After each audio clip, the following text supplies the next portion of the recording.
Hey guys, tonight we travel not to the glamorous side of castles, the towers, the tournaments, the tapestries, but deep into the kitchens, pantries, and dining halls. That's right, we're here to find out exactly what people actually ate in medieval castles. Spoiler, if you're expecting turkey legs and endless feasts, you probably won't survive this breakfast. So, before you get comfortable, take a moment to like the video and subscribe, but only if you genuinely enjoy what I do here. Also, let me know in the comments, where are you listening from and what time is it for you? Now, dim the lights, maybe turn on a fan for that soft background hum, and let's ease into tonight's journey together. You wake up in a stone chamber that's colder than your cousin's wedding last winter. The mattress is straw. The blanket? It's technically fabric, but it hasn't been soft since the last crusade. Your breath clouds the air. Somewhere outside, a rooster decides it's time to scream at the world. Welcome to castle life. You sit up slowly, rubbing your eyes, still in yesterday's tunic, because you sleep in it, eat in it, and, you guessed it, probably die in it. You swing your feet to the floor, which is not floor so much as damp stone with ambition. There's a faint smell of smoke and something barley adjacent. That would be breakfast. You shuffle into your boots, which are stiff from yesterday's puddle incident, and make your way down the spiral staircase. Each step echoes like a judgment. You pass a tapestry depicting St. George, stabbing something that might be a dragon or a confused goat. You don't ask questions before porridge. In the great hall, it's already semi-lively. A few castle servants are setting long wooden boards atop trestles, lighting the last of the tallow candles, and swatting chickens that have no business being indoors. Near the hearth, a cauldron bubbles suspiciously. You don't know what's in it, but you're about to eat it. You grab a wooden bowl and stand in line. No, really. It's a line.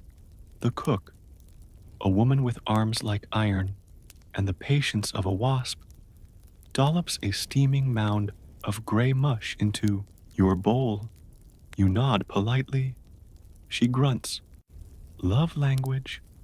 The porridge is made from barley. No sugar, no milk, just boiled grains, a bit of salt, and the faint hope that chewing will somehow help. You sit on a bench near the fire, watching the Lord's steward eat from a slightly nicer bowl with slightly more raisins. You're not bitter, just observant. Next to you, a boy picks weevils out of his bread. Extra protein, he says. Deadpan. The castle is slowly waking up. More servants shuffle in. Stable boys, washerwomen, two very tired guards from the night. Watch. The mood is subdued, like everyone is waiting to find out whether today is going to involve war or laundry. You glance toward the upper dais, where the lord and lady will soon arrive. Their seats are bigger, their bowls deeper, and their porridge probably doesn't stick to the spoon in tragic clumps. Nobles often break their fast a bit later, after a morning prayer or a light flex around the courtyard. You sip weak ale from a chipped mug. Yes, ale. For breakfast. Because water, while technically available, is not to be trusted. At best, it tastes like moss. At worst, it tastes like regret and intestinal consequences. Historians still argue whether morning meals in castles were formal affairs or catch-as-catch-can scrambles like this. It probably depended on the castle, the lord, and whether someone had burned the bacon. Oh, right, bacon. You spot a skillet near the fire with something resembling pork, frying in a generous splash of lard. That's for the upper table. You pretend not to care. You absolutely care. Your bowl is almost empty, which means it's time for your favorite game. Will there be seconds? Spoiler, there won't. You return the bowl to a tub full of greasy water and wiped on size. A boy is tasked with cleaning them. He is 10. His rag is older. Back in your corner of the great hall, a messenger stumbles in with muddy boots and a scroll. People glance up. Bad news? Good news? A feast? A funeral? Either way, you're still chewing barley paste. You stretch, belch quietly, and consider your options for the rest of the morning. If you're lucky, you'll be assigned to the kitchens, which means a chance at licking something tasty off a ladle. If you're unlucky, it's firewood hauling or latrine duty. If you're very unlucky, the Lord is hunting today and needs someone to carry his crossbow bolts and sense of entitlement. The cook bellows for more firewood. You stand, because castle breakfast is over, and medieval life, it never rests. You shuffle away from the hearth, still chewing the last gluey remnant of barley like it's trying to escape. Your stomach isn't satisfied, but it's quiet for now. That counts. You pass 2 scullery boys scrubbing yesterday's trenchers, those hard, stale slices of bread that served as medieval plates. One of the boys is licking his. You pretend not to notice. He might be saving that for later. The hallway to the kitchens smells like smoke, sweat, and roasted something. Possibly rabbit, possibly turnip, pretending to be rabbit. You push open the heavy wooden door and step into the castle's beating heart. The kitchen, it's chaos. There's flour in the air, ash on the floor, a cat on the table, and the cook, yes, the same one who threatened you with a ladle this morning, is now yelling at a boy for burning a goose. He denies it. The goose says otherwise. You dodge a girl with a bucket of offal and nearly trip over a sack of onions that might also be potatoes. It's hard to tell in this light. The fire roars in the hearth, a whole pig slowly turning on a spit, while 3 men argue over whether it's done. It's not. The tail just fell off. You're handed a task. Shelling peas. Not glamorous, but safe. You find a corner, sit on a wobbly stool, and start working. The peas are fresh-ish, meaning they're only slightly wrinkled and don't smell like feet. As you work, you listen. Kitchen gossip is gold. You hear that the Lord's cousin is visiting. That means another banquet. That means more food prep. That means more yelling. Somewhere, a servant drops a tureen. The crash is majestic. You glance toward the pantry. It's a dim, windowless closet, guarded like a treasure vault, because in a way, it is. Inside are salted meats, dried fruits, sacks of flour, and, if the rumors are true, a jar of imported cinnamon so expensive it's kept in a locked chest under the steward's bed. Historians still argue whether medieval kitchens were run by culinary geniuses or barely organized panic artists. Judging by the scene in front of you, the answer is yes. The head cook, red-faced and sweat-drenched, bellows for someone to check the stock pot. A young man, maybe 15, rushes forward and lifts the lid. The smell hits you all the way from your corner. Onions, herbs, something fatty, and a questionably fishy undertone. Perfect, the cook yells. You're not convinced. You finish your peas and are rewarded with a slice of hard cheese. It tastes like it was aged in fear. You eat it anyway. Near the door, a boy rolls in a barrel of ale. He's barely taller than the barrel and clearly losing the fight. You help him guide it into the storage nook and catch a glimpse of the drink inventory. Several kegs of small ale, one labeled Lord's Use Only, and something that might be vinegar or might just be bad ale with ambition. One of the cooks tosses a handful of herbs into a cauldron with the flair of a magician. Another is plucking feathers off what you hope is a chicken. A girl walks by with a tray of raw dough pies shaped like fish. She glares at you like you just insulted her ancestry. You nod respectfully.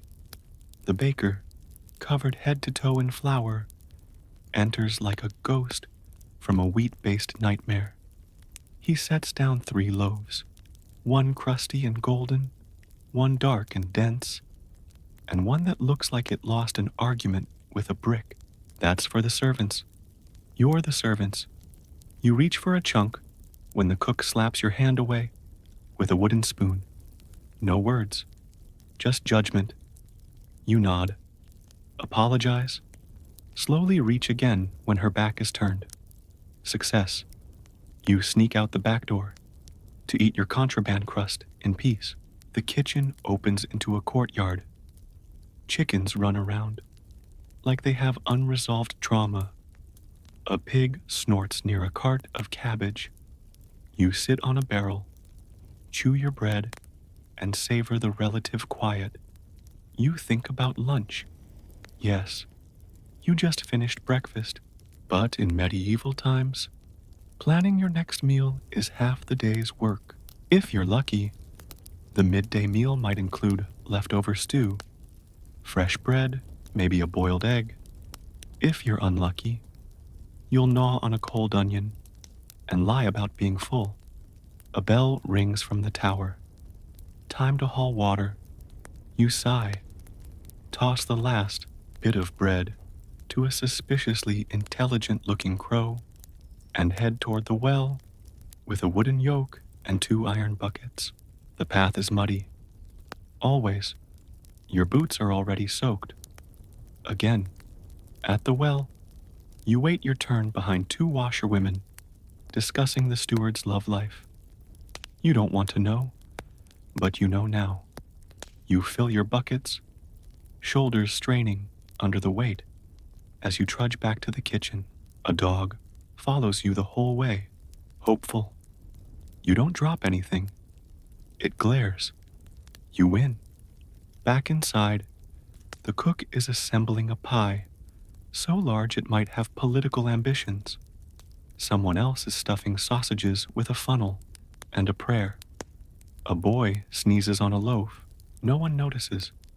You drop off the water and wipe your brow with your sleeve, which is now a mix of barley residue, ash, and despair.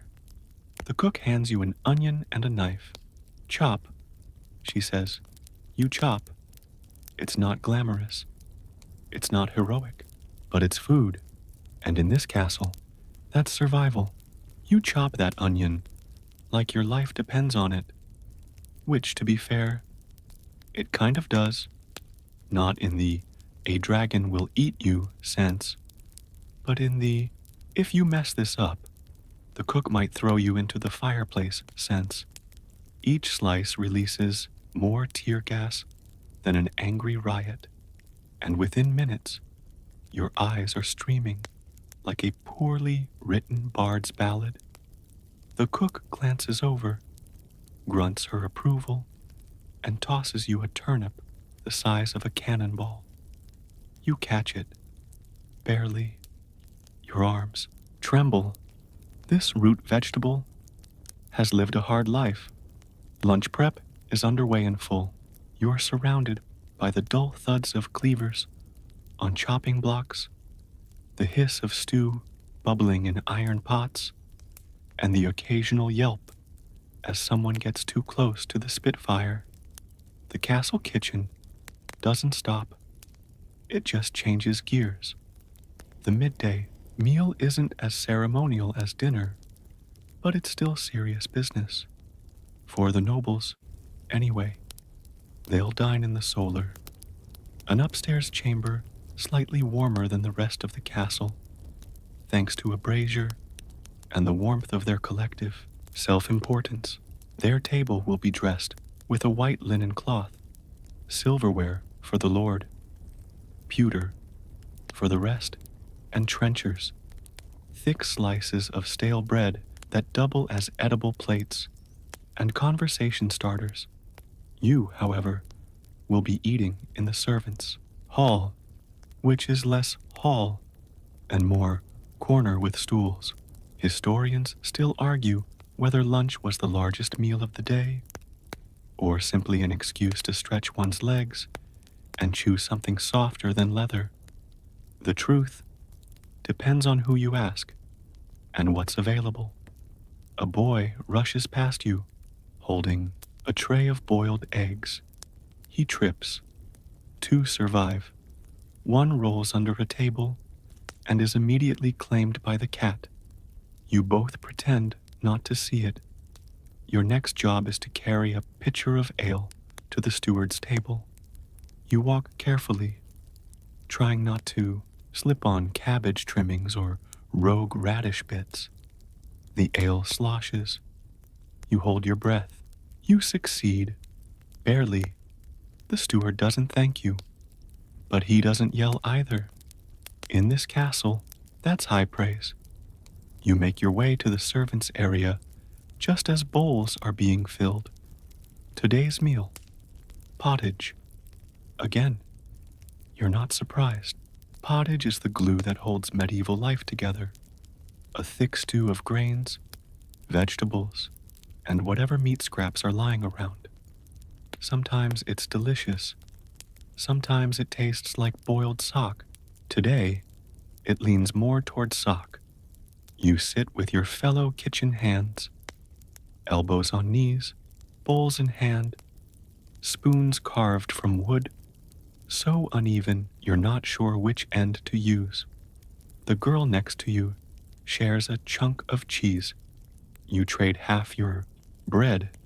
This is diplomacy at its finest.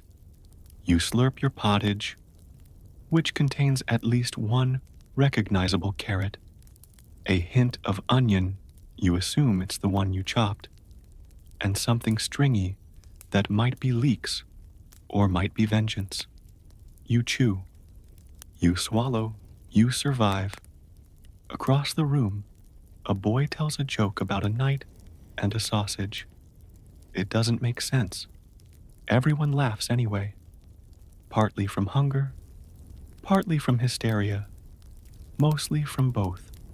A servant enters with news. The Lord has requested a midday sweet.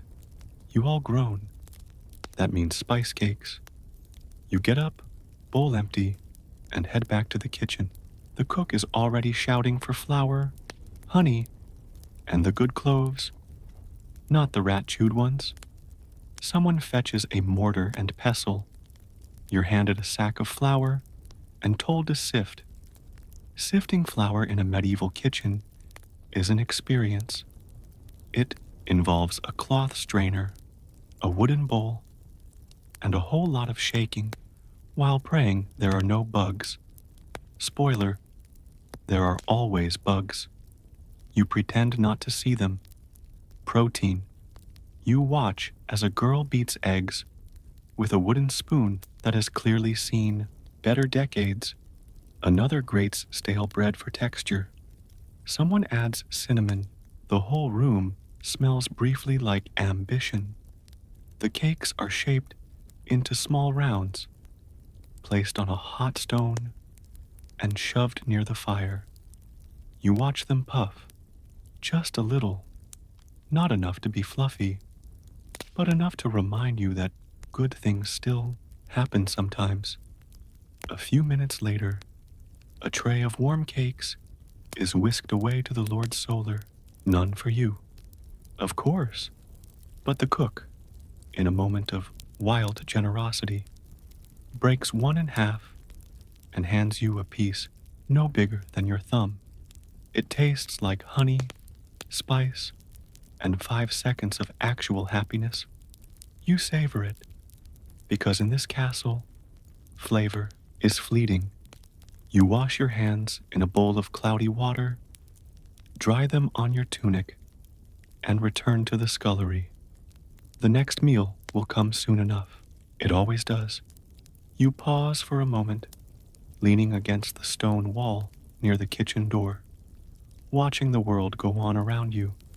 Steam rising, people bustling, chickens somehow still indoors. And you realize something. In this castle, food is more than fuel. It's labor, it's hierarchy, it's survival. And if you're lucky, it's also lunch. You've barely scraped the last of the pottage out of your bowl before someone shouts for you to help with the root cellar. Because nothing says luxury medieval dining like hauling beets in the dark with a torch that smells like sheep, fat. The trapdoor creaks open, revealing a narrow staircase that descends into gloom and questionable decisions. You take the torch. You descend. The air shifts, cooler, damper, and thick with the scent of old earth and older turnips.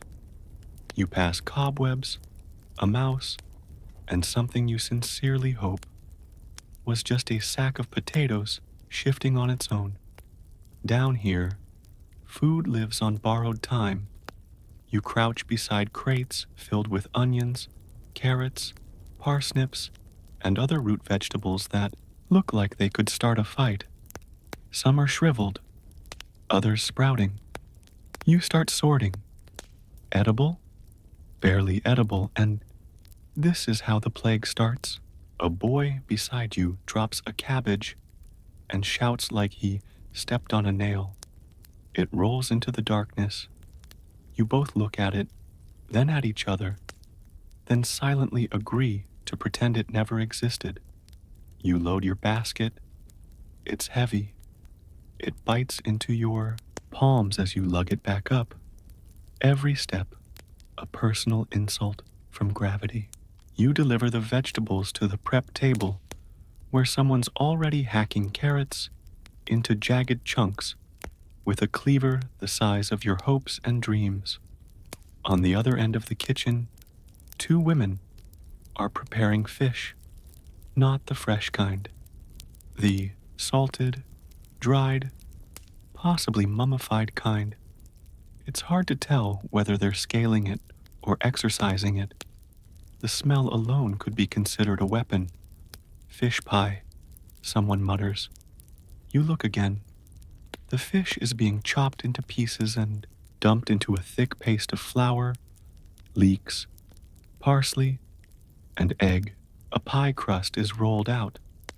Not buttery and flaky, but coarse, dense, and determined to stay closed, no matter what horrors are baked inside.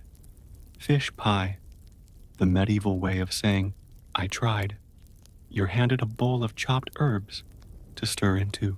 The mix: sage, mint, a bit of thyme, whatever the herb woman managed to forage this week without being trampled by goats. Historians still argue whether castle meals were full of flavor or full of whatever was lying around.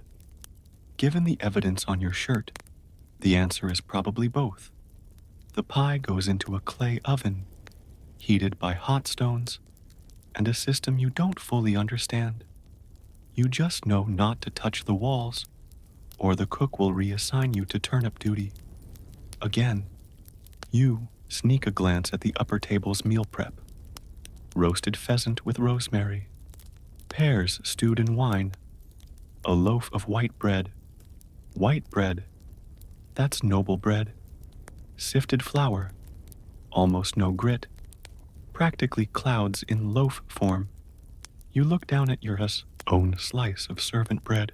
It's darker than sin and has the density of a brick, soaked in regret. You chew anyway. The bell rings. It's time for the midday service. A quick prayer in the chapel, mostly to keep appearances and remind everyone that gluttony is still technically a sin, even if you're only gluttonous for barley and onions. You file in with the other staff, hands still stained from carrots and soot. The chapel is small, cold, and smells like incense and melted wax. A monk drones through a passage from Scripture while you try not to fall asleep on your feet. A rat scurries across the back corner. Everyone pretends not to see it. After the service, it's back to the grind. The Lord's table is halfway through their meal now. You can hear the clatter of knives, the occasional laugh, and the distinct sound of someone throwing a bone onto the floor for the dogs. You help deliver trenchers to the high table, thick slabs of yesterday's bread, now used as edible plates. By the end of the meal, they'll be soggy, oily, and possibly given to the poor, or to the hounds. It's a toss-up. Back in the kitchen, the cook has started preparing sops, little chunks of bread soaked in broth or wine, used to pad out any meal and soak up sauce. You try one. It tastes like soup's distant cousin who owes you money. Outside, someone rings the warning bell. Not an emergency, just a signal that a hunting party is returning. You peek out the side door. A small group of nobles on horseback, followed by servants dragging a deer carcass, 2 rabbits, and what looks suspiciously like a goose that gave up halfway home, game meat. That means tonight, the great hall will be filled with the scent of roasting venison and the sound of lords arguing over who got the cleanest kill. Spoiler, no one did, but they'll all say they did. And you'll be on meat prep duty. By late afternoon, you're elbow deep in blood, hair, and sinew, helping to skin and portion the deer. It's messy, it's smelly, it's absolutely better than scrubbing pans. You carry a tray of raw cuts back to the kitchen, where they're dusted with salt and hung to dry near the hearth. The cook is already making a sauce with wine, juniper, and mustard seed. It smells incredible. You won't get to taste it. You wash your hands in a bucket that hasn't been changed since breakfast and try not to think about it. Dinner's coming, and with it, more food, more mess, and maybe, just maybe, a spare bite of roasted rabbit. If you're in the right place, at the right time, you position yourself near the carving station. Just in case, you hover near the carving table, like a hawk dressed in servant's garb, pretending to be busy polishing a ladle that has already been polished within an inch of its life. The cook carves the venison with the solemnity of a priest performing a sacred rite, slicing each piece so precisely it's like the animal offended her personally. The meat is still steaming, aromatic with wine and wild herbs. A small piece slips off the board. You glance left, glance right, and snatch it with the speed of a trained thief. It burns your fingers. You juggle it like a roasted prayer, then pop it into your mouth. Heaven. Game meat isn't like the salted fish or leathery goat you usually get. This is rich, deep, a little chewy, but with flavor that makes you want to sing a hymn. You don't, of course. You just close your eyes and chew like it's your last joy on earth. Dinner in a medieval castle is a whole production, especially when it involves guests. Tonight, word is, a local baron's arrived with his entourage. Translation: more mouths, more courses, more work. The great hall is already being dressed for the event. Torches lit, tapestries straightened, dogs shooed out, tables arranged in a U shape, with the lord and guest of honor seated at the top like awkward royalty at a school play. You help carry trenchers to the hall. Fresh ones this time, less stale, but still harder than you'd want in a bread. Each is set in front of a wooden cup and spoon, though some guests bring their own knives. Forks? Don't be ridiculous. It's not that century yet. You light a few more wall sconces and admire the glow against the stone walls. It's actually kind of beautiful. The flicker of firelight makes the banners ripple like they're breathing, and the smell of meat and rosemary fills the air like something holy. The first course is brought in, not all at once. No, that would be civilized. Instead, it's a slow parade. Roast rabbit with plum sauce, barley pottage thickened with marrow, little pies filled with eggs and herbs, and what's allegedly a swan, but you're 90% sure is just a goose with ideas above its station. You serve wine, not to the nobles. You're not that trusted, but to the steward, who does the actual pouring. The wine is red, slightly sour, and watered down. Only the Lord gets the good stuff, and even that probably came from a cask that's seen better years. You catch snippets of conversation, talk of harvests, of local bandits, of a neighboring castle whose steward has been stealing chickens. Nothing important, just gossip disguised as diplomacy. Historians still argue whether feasts like these were daily events or reserved for special occasions. The truth is somewhere in between. Big feasts meant display, power, wealth, and stomach cramps from eating too much venison. You sneak a look at the dishes as they're cleared. Some trenchers are gnawed to crusts. Others are soaked in grease, abandoned like battlefield casualties. A few are collected to be handed out to the poor or tossed to the dogs, depending on the cook's mood. You trail behind the servers, collecting platters. One carries a pie so elaborate it looks like it could recite poetry. It's filled with spiced lamb and topped with pastry shaped like a hunting scene. You wonder how long it took the kitchen boy to sculpt that deer. Then you hear him cursing in the back over a burned apple tart.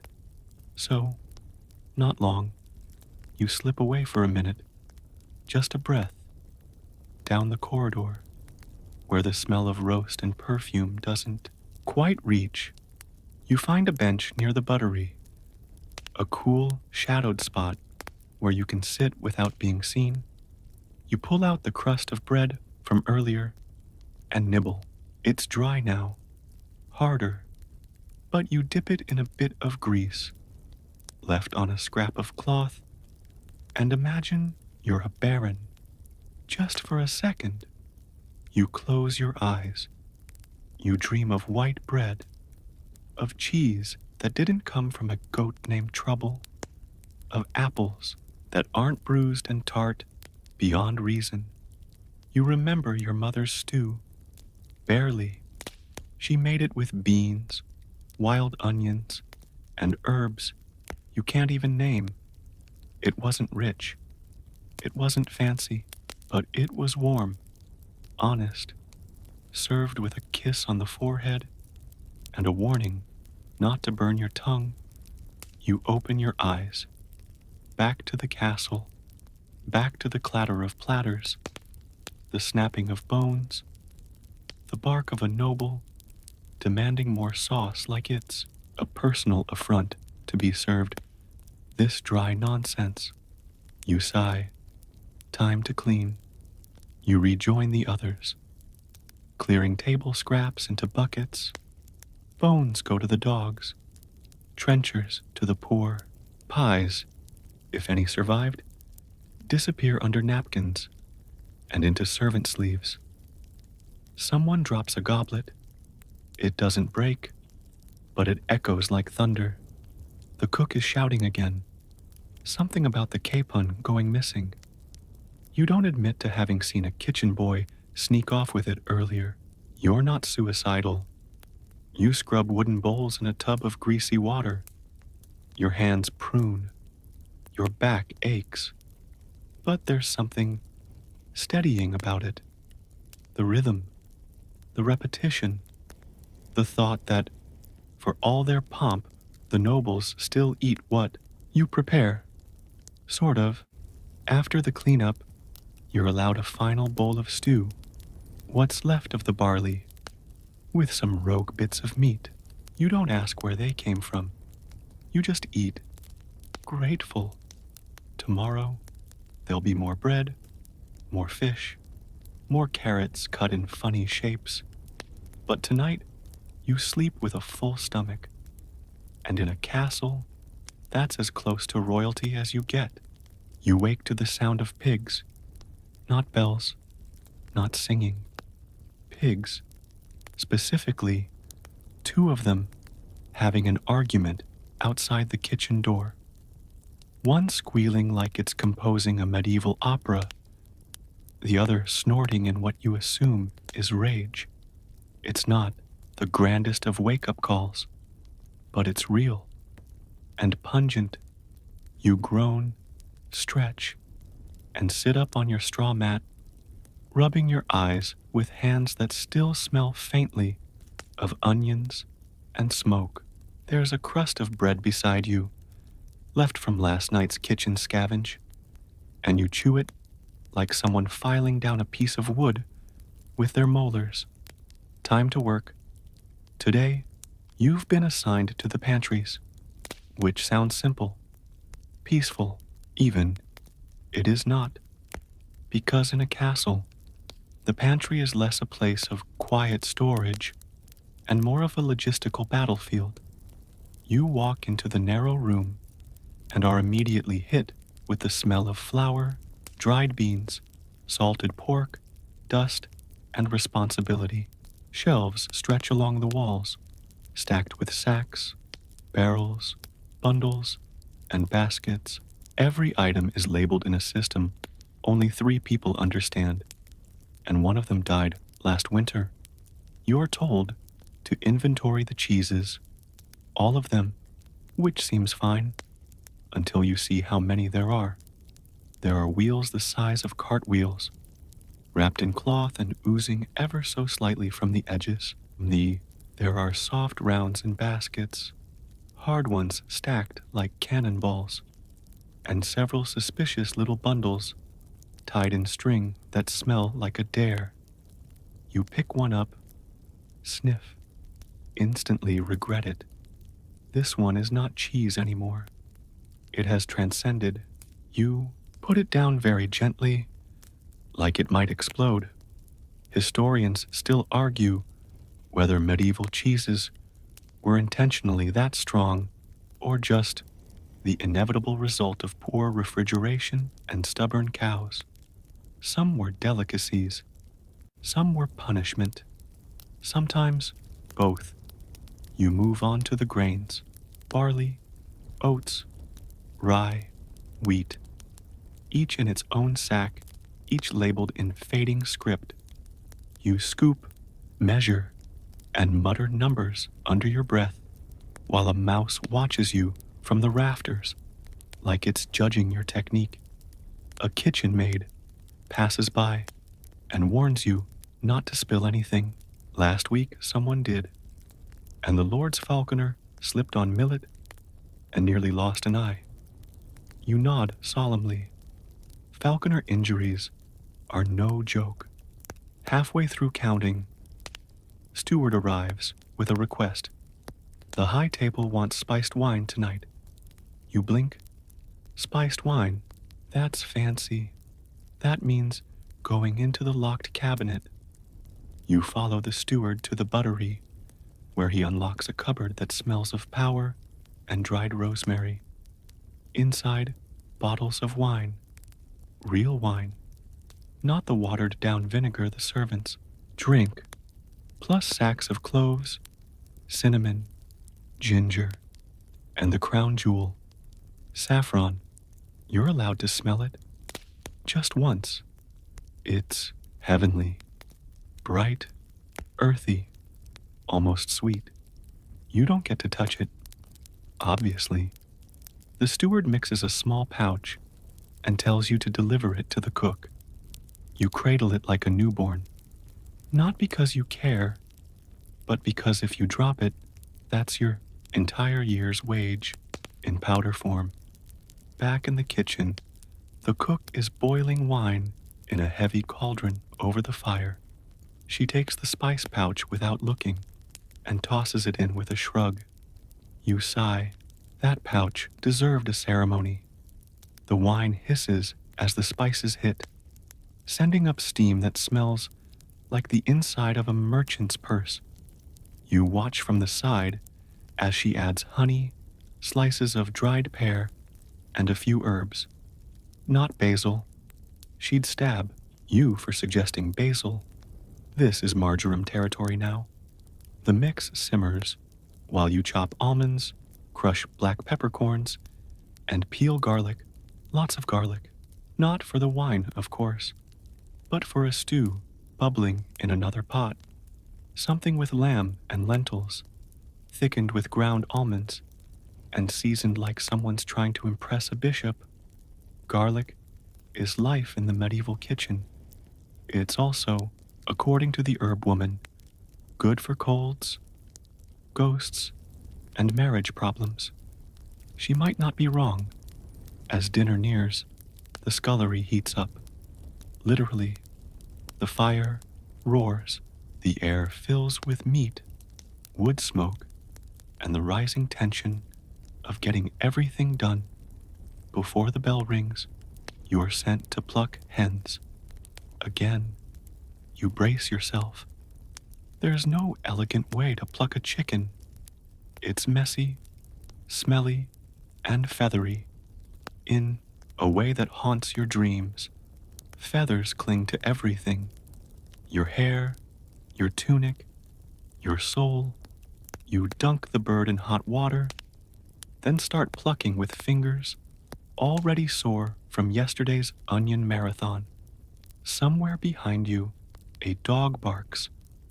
You drop a feather and almost lose the bird. Feathers everywhere. Again, you sigh. Medieval luxury. By late afternoon, the dishes start to come together. A pigeon pie with hard-boiled eggs baked inside. Boiled carrots seasoned with vinegar and mint. A salad of bitter greens and herbs, tossed with oil and a splash of cider. For the servants, pottage. Again, you ladle it into bowls as the bell tolls above. 1, 2, 3. Time for the evening meal. The hall is lit, the torches flickering against the dark stone. You carry trays of food, careful not to spill, careful not to drop anything on a noble's lap. Again, tonight, someone plays a lute in the corner. Badly, someone else sneezes into a goblet. Someone else tells a joke about monks and mushrooms that makes the whole high table wheeze. You smile to yourself, because even if you're not eating it, at least you helped make it. And tomorrow, you'll pluck another bird, or skin a turnip, or clean a bucket of fish guts with a rag and a prayer. But for tonight, the castle eats well. And you get the leftovers. If the dog doesn't beat you to it, you wake up with the kind of hunger that makes you reconsider the edibility of your blanket. It smells faintly of barley stew and damp feet, which only makes things worse. The sun's not quite up yet, but the castle never really sleeps. There's always someone stoking fires, someone boiling water, someone breaking a plate and swearing like the devils in the crockery. You pull yourself upright, joints cracking like a cheap lute, and grope around for your boots. They're still damp. Of course they are. You slide them on with a squelch and head for the kitchen, hoping, praying, for bread. You get there just in time to intercept the last round of breakfast prep. Porridge. Again, a giant pot of it, simmering like it resents you. Oats, water, a pinch of salt if you're lucky, and a scoop of something that might be old apples or might be last week's turnips. There's debate. You grab a wooden bowl and ladle in a portion. It's thick enough to stand a spoon in, and steaming just enough to burn your tongue if you're overconfident. You blow on it, sip, and resign yourself to the bland truth. It's not good, but it's warm. And in the medieval world, that's enough. Nearby, the cook's shouting at an underboy about mixing up the salt and the sugar again. He's trying to defend himself by claiming he couldn't read the labels. The cook reminds him, not so gently, that neither can she. But she still knows which barrel bites back. Once you're fed, the day begins. Today, you're helping the cellarer, the man in charge of keeping track of all the castle's food supplies. Not the cooking of it, but the managing of it. He's part accountant, part hoarder, part overprotective dragon, and he does not like people touching his keys. He greets you with a grunt and hands you a wax tablet with a list scratched into it. Dried beans, saltfish, a sack of onions, one wheel of blue cheese, so pungent it's stored in its own room. You nod and follow him into the storage tunnels. It's cold here, always cold. The stone walls sweat slightly, and the air smells like mildew, brine, and ambition. Rows of barrels line the walls, each marked with carved initials or old chalk symbols. You light a torch and start checking contents.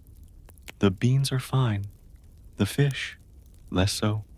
You crack open the barrel and immediately wish you hadn't. Salted herring, dozens of them, packed so tight they look like they're plotting something. The smell hits like betrayal in vapor form. You gag, try to mask it with your sleeve, and the cellarer just chuckles and says, "Good batch, sure." If your goal is to drive away both invaders and dinner guests. Historians still debate how much protein the average castle servant actually got. Meat was often reserved for the nobility, with fish and pulses filling in the gaps. Salted herring, in particular, was a staple. Cheap, easy to transport, and practically immortal. You seal the barrel again and move on. The cheese room is next. You brace yourself. It doesn't disappoint. The blue cheese wheel sits on a shelf like a relic from a more fragrant dimension. It's fuzzy. It's leaking. It has a personality. The cellarer nudges it with a stick, mutters, "Still fine," and walks away. You're not convinced. You tally everything on the tablet with a stylus, scratching in notches like a chicken pecking at code. Outside, the daylight grows. In the courtyard, chickens are being herded into a coop. by a very determined dog. A knight's horse neighs irritably as a groom tries to fit it with fresh shoes. Somewhere, someone's sharpening something, and it's either a knife or their patience. It's hard to tell. You finish your rounds and return the wax tablet to the cellarer, who grunts again in what might be gratitude or indigestion. Then it's time for dinner prep. No, not your dinner, the Lord's, which means spit-roasted meat. You help haul a freshly butchered lamb toward the kitchen fire. It's already been gutted and cleaned, thank the saints, but it's still heavy, and you're not sure which end is supposed to go first. The cook barks orders like a general. Herbs, oil, that good vinegar she's been hiding under the shelf. You scramble, gathering rosemary and thyme, crushed garlic and, surprise, more onions. The lamb is skewered, oiled, and slowly turned over the fire by a boy who looks like he might actually combust before the lamb does. While it roasts, you prepare trenchers. Today's are made from barley bread, dense and slightly sour. You cut them into rounds and arrange them on wooden platters, careful not to stack them too close, unless you want a reenactment of the great crumb avalanche of last week. Then comes the dessert, or rather, what passes for it. Spiced pears, stewed in wine and honey, with a sprinkle of cinnamon so light, it's mostly for show. You don't taste it yet, but the smell is enough to make you hover near the pot like it owes you money. You help carry dishes to the hall, the same hall, same torches, same tapestries, though one has been mended since last time, and now the unicorn looks vaguely cross-eyed. The nobles enter. They nod. They feast. You fade into the background. At one point, a young squire drops a goblet and blames it on the floor being too enthusiastic. You snort quietly and receive a glare from the steward. Worth it. Later, as the dishes are cleared and the guests begin to drift toward their second favorite pastime, complaining, you sneak a leftover pear into your sleeve. Back in your corner, you eat it slowly. It's warm, soft, sweet, and for a moment, it's all yours. You close your eyes. Tomorrow will be beans again, salted fish, barley porridge. But tonight you tasted cinnamon, and you think that counts. You wake up in the dark again, not because it's still night, but because someone stole your candle stub. Or maybe you burned it down last night, reading tally marks scratched into the side of a wooden bowl, pretending they were poetry. Either way, it's early, too early. You stumble outside and instantly regret it. Rain, again, cold, relentless, horizontal rain. You duck back under the overhang and peer out at the muddy courtyard. A scullery boy is slipping repeatedly while trying to chase a goose. The goose is winning. You make a mental note to avoid that part of the yard, or that goose, forever. Today, you've been assigned to the brew room. That sounds like a good deal. It's not. Because the brew room is warm, yes, but also damp, yeasty, full of barrels that leak from places you didn't know barrels could leak, and smells exactly like someone tried to turn old socks into ale. You meet the brewer at the door. He's missing 3 teeth and has the aura of someone who's been awake since the Crusades. He hands you a ladle and says, "Don't touch the sediment. Good morning." You spend the next several hours stirring barley mash, straining liquid through linen sacks, and avoiding the wrath of a cat that's claimed one corner of the room as her throne. You learn quickly the beer must ferment, but not too much. The temperature must stay stable, but the fire is unreliable. And don't ever add too much honey, or you'll end up with something that makes people hallucinate and confess things they didn't mean to. Historians still argue whether ale was considered food or drink in the medieval castle. The answer is yes. It was breakfast, lunch, and dinner for many. Low alcohol, high calories, and safer than the water, which, let's be honest, was basically disease soup in a bucket. You help seal the first batch into wooden barrels with beeswax. The smell is intense, warm, earthy, slightly sweet, and very much alive. As you lug one barrel into the storage cellar, you slip on spilled mash and nearly take out 3 chickens and the cook's apprentice. Everyone pretends not to notice. You pretend you didn't sprain your pride. After the brewing is done, you're sent to help with the midday meal, which means eels. Yes, because apparently it's a fast day, meaning no meat from land animals, and the Lord insists on something more refined than lentils. So, eels. You fetch a bucket from the fish cellar. It's not a pleasant task. They're alive, wriggling, furious at existence. One tries to escape. You scream, quietly, like a professional. Catch it, and clamp the lid down before they stage a coordinated uprising. Back in the kitchen, the cook dumps them onto a board and begins chopping like she's mad at them for breathing. You're tasked with gutting, which you do slowly, carefully, and with the expression of someone mentally elsewhere, anywhere else. You rinse the pieces, toss them into a pot with wine, herbs, onions, and a hint of ginger. The result? Surprisingly good eel stew. It sounds awful. It's not. It's buttery, slightly sweet, and rich enough to make you feel like you're cheating on pottage. For dessert, pears again, poached this time, drenched in honey and dusted with spices. You consider licking the spoon. You do. The kitchen maid sees you. She doesn't judge. She just takes the spoon and does the same.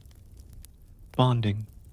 While the high table eats, you're back in the pantry, restocking. A new shipment of dried goods has arrived. Wheat, beans, a suspicious sack labeled fish, and a crate of apples so bruised they look like they've been through a siege. You sort through the apples, discarding the worst, keeping the passable, and wondering if this is what your future looks like, judging fruit like a tired philosopher. Then comes the excitement of the day. A visitor, a minor noble, and his retinue.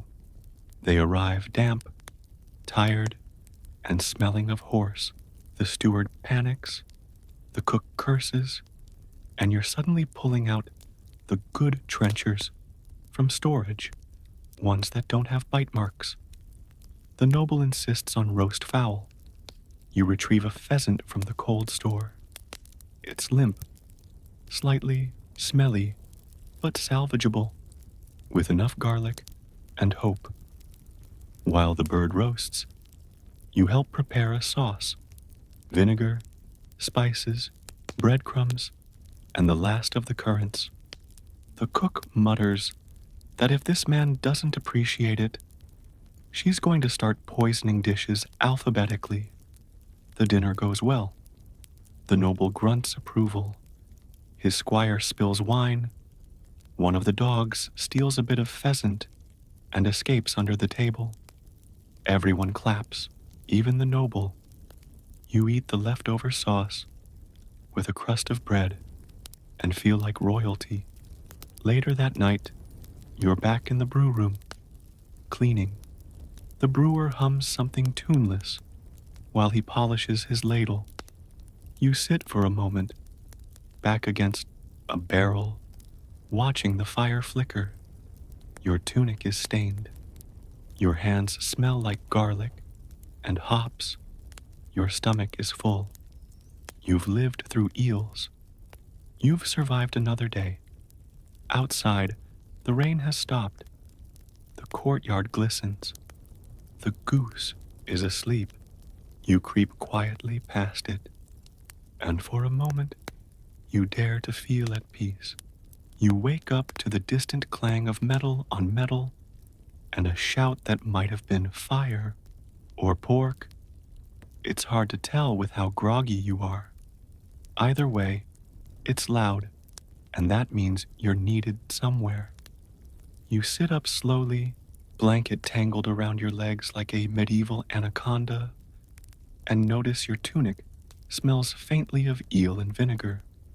Again, you pull on your boots, which are somehow still damp, and shuffle down to the great hall. Today is a feast day.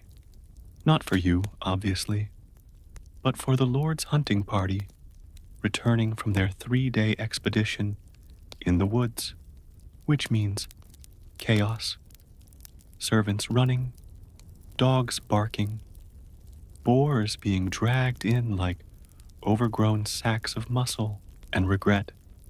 The entire kitchen smells like blood, garlic, and too much ambition.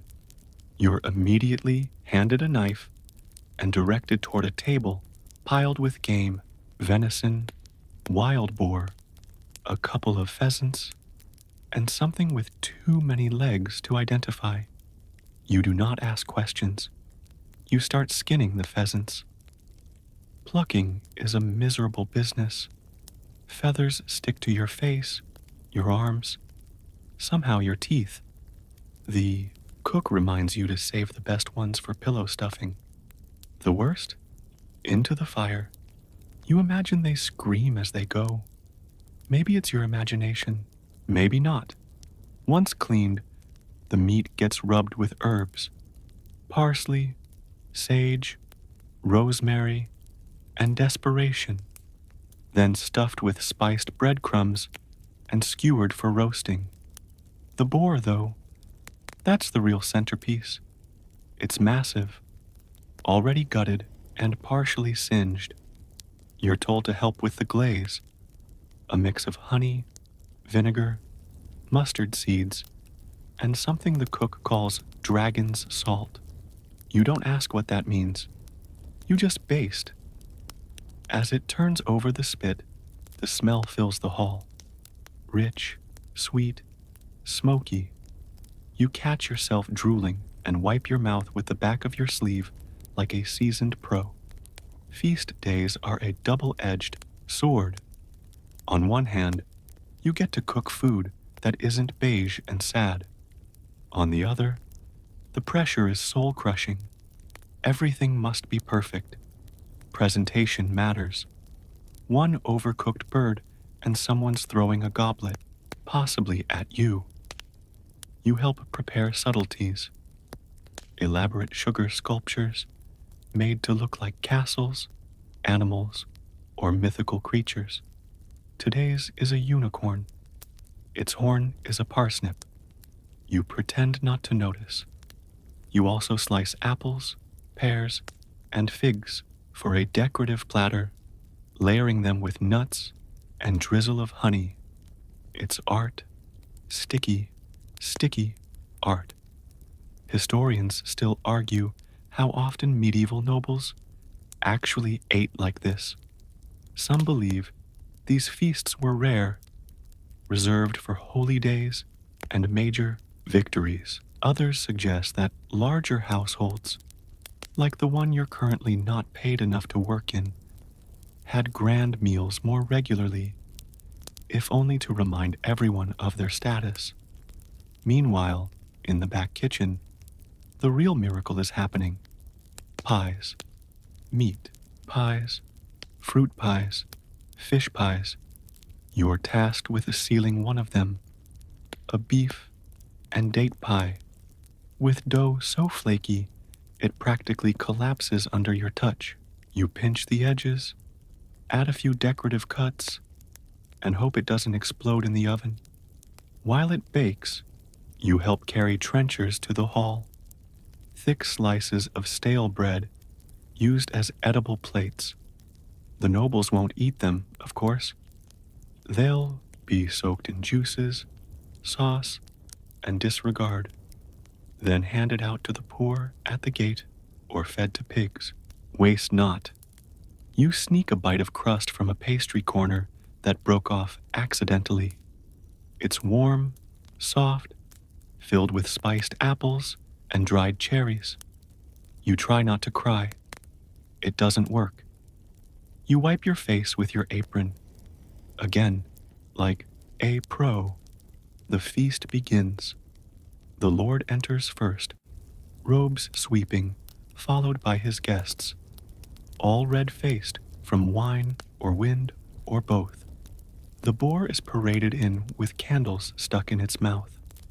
The musicians strike up a tune that sounds like a rooster having an emotional breakdown. The people cheer. You stand near the wall, watching, serving wine, refilling trenchers, offering sauces in pewter bowls you're terrified to drop. Someone spills a goblet of claret on the tablecloth. You move to mop it up. The Lord jokes, looks like the boar fought back. Everyone laughs. You smile like you've never heard it before. Later, after the roast swan, yes, swan, you're allowed to eat. Not at the high table, not even in the hall, but in the warm corner near the ovens with the rest of the servants.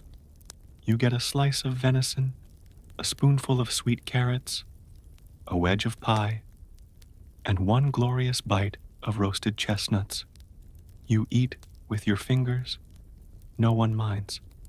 No one speaks. Everyone is too busy pretending this isn't the best food they'll taste for another month.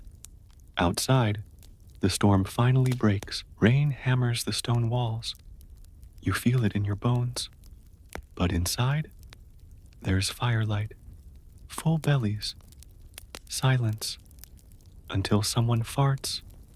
Loudly, everyone pretends not to notice.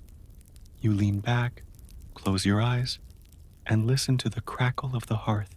You may be elbow deep in flour and fish guts most days, but tonight, you're full, and in a castle kitchen, that's as close to heaven as it gets. You wake up to the distant clang of metal on metal and a shout that might have been fire or pork. It's hard to tell with how groggy you are. Either way, it's loud, and that means you're needed somewhere. You sit up slowly, blanket tangled around your legs like a medieval anaconda, and notice your tunic smells faintly of eel and vinegar. Again, you pull on your boots, which are somehow still damp, and shuffle down to the great hall. Today is a feast day.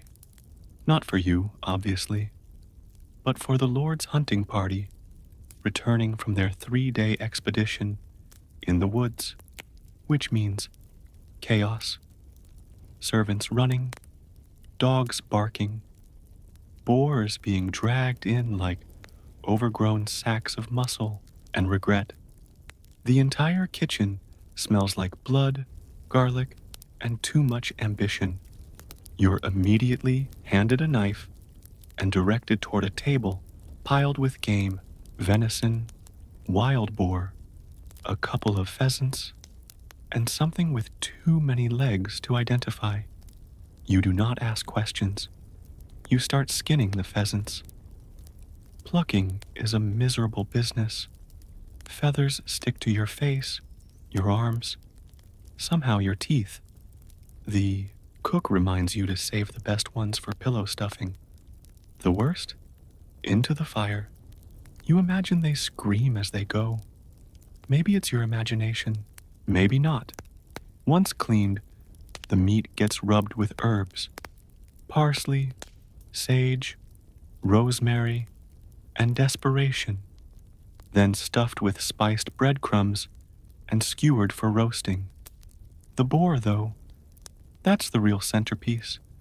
It's massive, already gutted and partially singed.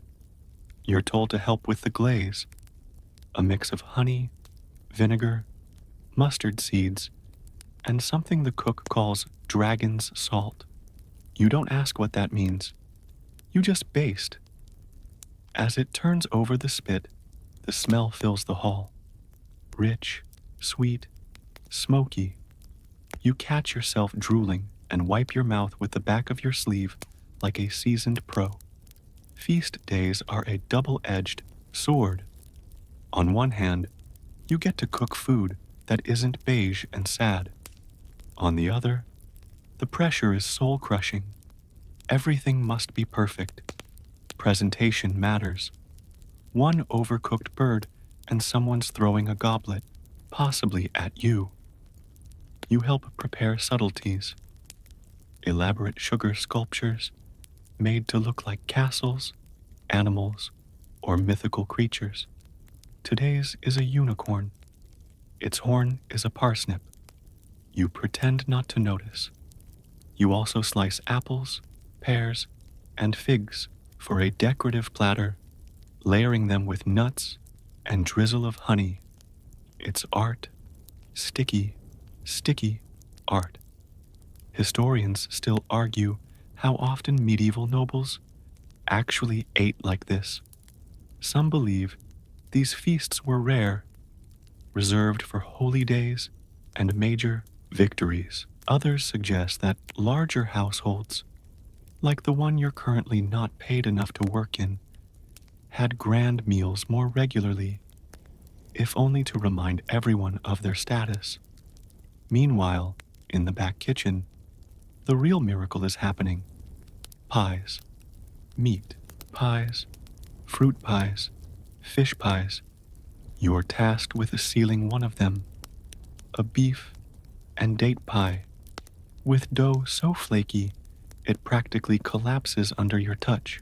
You pinch the edges, add a few decorative cuts, and hope it doesn't explode in the oven. While it bakes, you help carry trenchers to the hall, thick slices of stale bread used as edible plates. The nobles won't eat them, of course. They'll be soaked in juices, sauce, and disregard, then handed out to the poor at the gate or fed to pigs. Waste not. You sneak a bite of crust from a pastry corner that broke off accidentally. It's warm, soft, filled with spiced apples and dried cherries. You try not to cry. It doesn't work. You wipe your face with your apron. Again, like a pro, the feast begins. The Lord enters first, robes sweeping, followed by his guests, all red-faced from wine or wind or both. The boar is paraded in with candles stuck in its mouth. The musicians strike up a tune that sounds like a rooster having an emotional breakdown. The people cheer. You stand near the wall, watching, serving wine, refilling trenchers, offering sauces in pewter bowls you're terrified to drop. Someone spills a goblet of claret on the tablecloth. You move to mop it up. The Lord jokes, "Looks like the boar fought back." Everyone laughs. You smile like you've never heard it before. Later, after the roast swan, yes, swan, you're allowed to eat. Not at the high table, not even in the hall, but in the warm corner near the ovens with the rest of the servants. You get a slice of venison, a spoonful of sweet carrots, a wedge of pie, and one glorious bite of roasted chestnuts. You eat with your fingers. No one minds. No one speaks. Everyone is too busy pretending This isn't the best food they'll taste for another month. Outside, the storm finally breaks. Rain hammers the stone walls. You feel it in your bones. But inside, there's firelight, full bellies, silence, until someone farts. Loudly, everyone pretends not to notice. You lean back, close your eyes, and listen to the crackle of the hearth. You may be elbow deep in flour and fish guts most days, but tonight, you're full, and in a castle kitchen, that's as close to heaven as it gets. You wake to smoke, not the bad kind. No one's shouting, no flames licking the walls, just the steady, savory haze. That means breakfast is already underway. You sit up slowly, rubbing your eyes with a sleeve that smells faintly of onions and old pastry. Your legs feel like someone used them for target practice with cabbages. But you're up. You're moving. You're back in the castle kitchen. And today, it's porridge day. Yes, again, because porridge is the great equalizer of the medieval world. Lords eat it. Servants eat it. Rats probably eat it. You, as someone in between valued helper and warm body with hands, eat a lot of it. You make your way to the big cauldron bubbling near the hearth. It's filled with a sludgy mix of oats, barley, water, and vague optimism. A girl you don't know is stirring it with a stick that could double as a battering ram. You nod to her. She nods back, grim and porridge stained. Breakfast is simple today. Bowls of the stuff handed out to the kitchen crew in shifts. No sugar, no fruit, maybe a pinch of salt if the spice master's feeling generous. It's gluey, gray, and hot enough to give your tongue second thoughts. You take your bowl to the back steps and sit in the sun. Well, filtered light at least. The air smells of ash, yeast, and horses. Somewhere in the distance, a rooster screams like it's got opinions. You eat slowly. Between bites, you spot the falconer passing by with one of the Lord's birds. It's a magnificent creature, sharp-eyed, deadly, and absolutely pampered. You're jealous. Then comes the bell. Not a church bell. The butcher's bell. You groan, stand, and head toward the rear yard where a new delivery waits. A whole cow. Well, most of a cow. The good parts have already gone to the noble stores. You get the rest. Today's job is awful. You're handed a liver roughly the size of your own torso, then kidneys, then a bucket of sweat. Animal fat so heavy and slippery, you nearly drop it twice. You haul it all inside, where the butcher is already sharpening his knives and telling a long, wildly inappropriate story about a sheep and a fence post. You nod politely, you chop, you clean, you gag quietly at the smell. You help prepare haggis, stuffing chopped lungs, heart, and oats into a cleaned-out sheep's stomach. It's the kind of job that makes you question every choice that led you here, but it pays in food. Eventually, historians still argue about how refined medieval offal dishes really were. Some accounts praise their seasoning and texture. Others call them survival food with a fancy name. You know the truth. It depends entirely on who's cooking and how desperate everyone is. After offal hour comes ale hour, not for drinking, for pouring. You help haul barrels from the cellar to the side rooms where jugs are filled for the day's meals. The ale is weak, cloudy, and tastes like watered-down bread, but it's safer than water and better than nothing. You sneak a sip when no one's looking. It helps. Then it's cheese duty, rennet, curds, presses that smell like old socks, and future flavor. You flip a wheel of something yellow and deeply suspicious. The cook tells you it'll be ready in 6 weeks. You won't be, but you nod anyway. Lunch prep begins before you finish scrubbing the cheesecloth. More trenchers, more onions, more sauce made from boiled bones, and slightly panicked herbs. You hear shouting from the main hall. One of the Lord's pages has spilled wine. Again, you're sent to help clean it. The rug is soaked, the goblet's dented. The page is crying. You pat him on the shoulder with hands that still smell like liver. He looks at you like you're a warlock. You leave before he can vomit. Back in the kitchen, the cook tosses you a handful of dried peas and a spoon. You're on pot watch. You settle in beside the hearth, stirring slowly. The peas thud in the pot like tiny regrets. This is the rhythm now. Chop, stir, scrub, scrape, repeat. Every now and then, someone throws you a bone. Literally, a roasted duck neck, a bit of rind. Once, half a fig that someone bit and didn't like. You treasure each morsel like a relic. Evening falls with a sigh. Dinner is served. Not for you. You eat what's left. You take your bowl outside again. The moon is rising. You sit on the same step, feet aching, eyes gritty, but stomach full. Someone's playing a pipe nearby. The tune is slow, almost sad. You lean back, look up. The stars are starting to peek through the haze. And for just a moment, you forget the smell of sweat. You forget the butcher's joke. You even forget the porridge.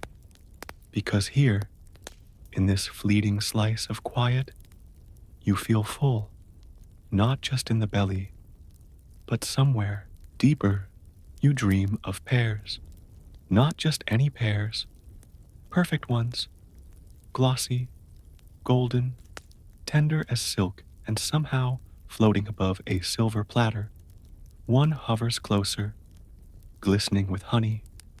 You reach for it and wake up with a mouth full of straw and someone yelling your name, you, with the face.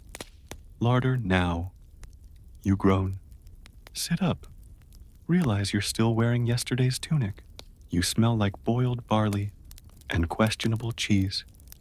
You wipe your face with a sleeve and drag yourself to the larder. Because today is meat inspection day. The steward himself is coming, and everyone is in panic mode. You're handed a fiasco clipboard that's not a clipboard, but a chalkboard with a smudged list of inventory. Your job. Count and move things. That's it. Simple, not even a little. You start with the salted beef. There are barrels stacked in the corner, each one crusted with layers of salt, grease, and medieval ambition. You crack open the lids, one by one, praying nothing moves. Nothing does. Small victories. Next, the smoked sausages. Dozens hanging from a wooden beam, each one looking like it might start a conversation. You nudge them with a stick. They stay silent. You make it to the fish barrel. Regret. It smells like the ocean died in there. Dried herring, salted cod, and a mysterious eel cake that no one dares touch. You count, record, try not to inhale too deeply. Then, cheese, wheels stacked like ancient stones, some greenish, some bluish, all absolutely alive in a microbial sense. You tap one gently. It gives a little. You pretend that's normal. Historians still argue whether medieval dairy preservation was sophisticated or just optimistic guesswork. Judging by the smell in this room, you suspect a little of both. The steward arrives. He sniffs everything like a bloodhound, knocks on barrels, licks a sausage. Why? He scribbles a few notes, grunts in vague approval, and leaves. You're dismissed. But the day's just beginning. You're sent to help with a feast preparation. Not for a wedding, not for a holy day, for a hunting party, because the Lord and his friends are returning, and they want to eat like conquering heroes. That means meat, so much meat. You're handed a spit twice your height and pointed toward a fire pit already roaring with heat. 2 whole boars, cleaned, gutted, and smelling like charcoal and dread, are waiting to be turned. You get to work. Turning meat on a spit is a thankless task. It's hot, it's heavy, and it takes forever. Your arms shake, your back protests. The smoke gets in your eyes, your throat, your soul. But when the fat starts to drip, when the skin crackles into golden armor, you understand. This is food as theater, as flex, as proof of power and wealth. You're helping make a statement. That doesn't make your arms hurt less, but it's something. Later, you're pulled into pastry duty, not desserts. Those are handled by someone with more sugar access and fewer scars. You're shaping meat pies, thick crusts, hearty fillings, each one designed to survive the oven, the table, and a knife-wielding lord who's had 3 cups of wine too many. You seal the edges with your thumbs, carve little vents in the tops. One looks like a fish, another like a boot. No one cares, as long as they don't explode. They go into the oven. You go into the corner to rest, but not for long. The ale steward calls. The jugs need scrubbing. The cups need polishing.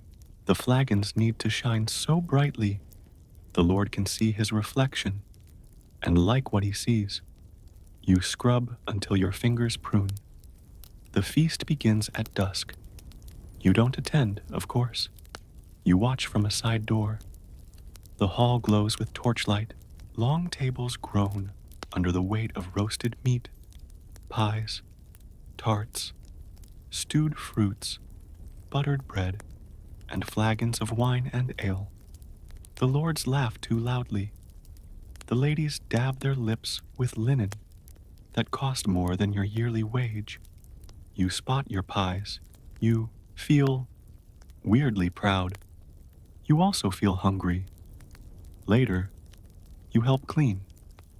Bones piled high, bread half torn, grease streaking every surface. You eat what's left on a trencher, mostly bread, soaked in meat drippings. It's divine. You mop the floor with vinegar water. The cook curses a scullion who dropped a goose. Someone snores under a table. You think it's the steward. Outside, the stars are out. You sit on the steps again. Your belly is full. Your hands are raw. Your face is shiny with pork grease and pride. You close your eyes, and for a moment, you dream not of pears, but of pies. And they are perfect. Section 13. You wake up to the sound of chickens being aggressively herded. It's still dark out, the kind of pre-dawn black that makes you question whether the sun's ever coming back. But in the courtyard, a boy is chasing 3 feathery nightmares with a broom and an attitude, and apparently that's your alarm clock. You groan, sit up, and immediately regret both choices, because today is poultry day. You're not on plucking duty. Thank whatever saint looks after calluses, but you are on prep. That means feathers, organs, feet, and the overwhelming scent of something that really, really wanted to stay alive. The cook hands you a bird with a look that says, "Don't embarrass us." You nod like you were born to dismember fowl. You were not, but you do your best.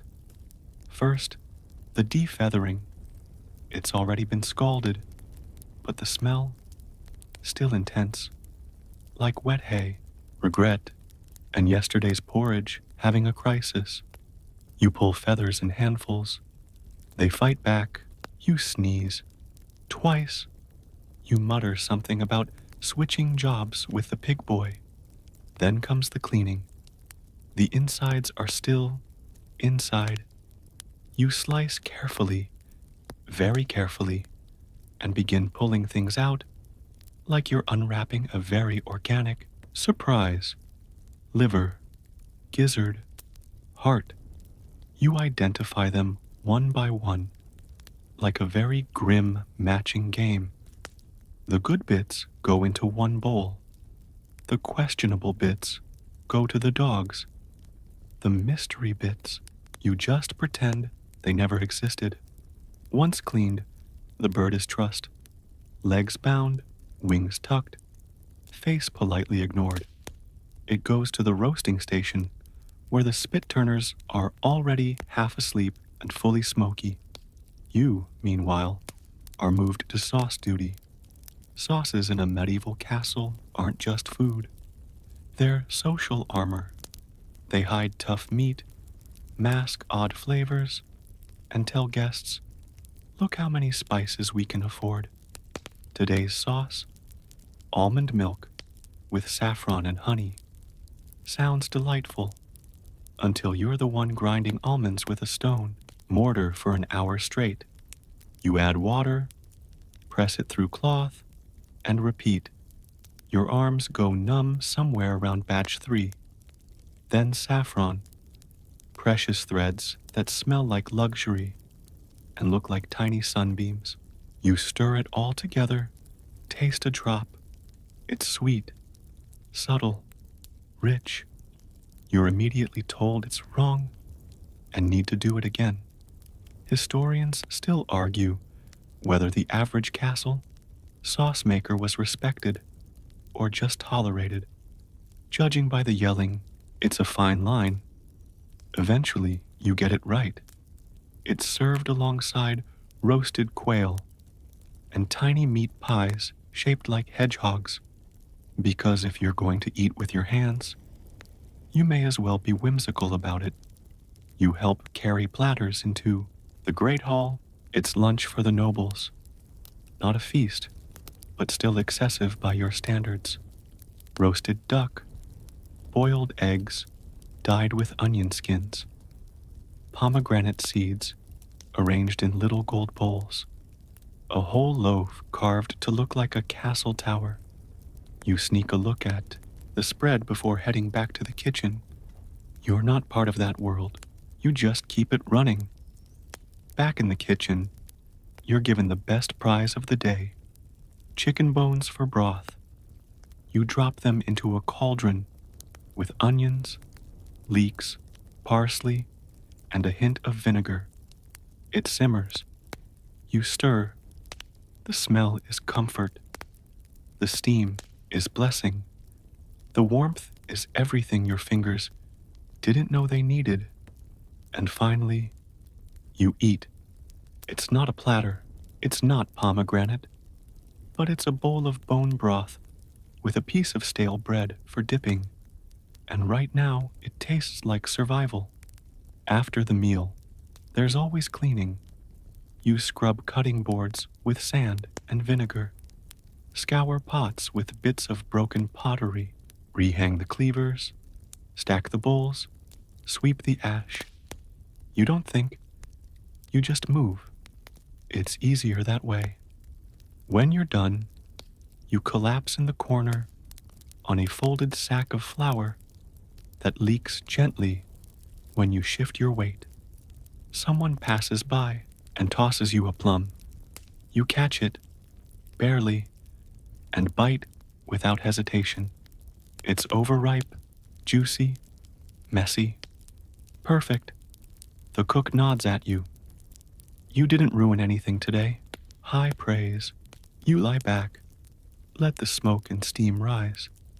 Let the chicken bones fade from your fingers. You smell like almonds and ash, and just a hint of saffron. And for a kitchen hand in a medieval castle, that's basically royalty. You start the day with a noise, a sharp, echoing clang that reverberates through stone walls and up through your ribs. You jolt upright, heart hammering, sure that something's collapsed, or worse, that breakfast is late.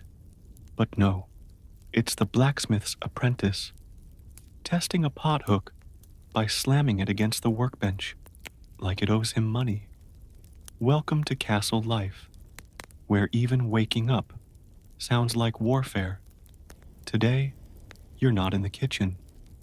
Today, you've been borrowed by the pantry steward to help with inventory, which means one thing: cellars. You descend into the depths, guided only by a sputtering torch and the scent of old apples, pickled despair, and the faint mildew of time itself.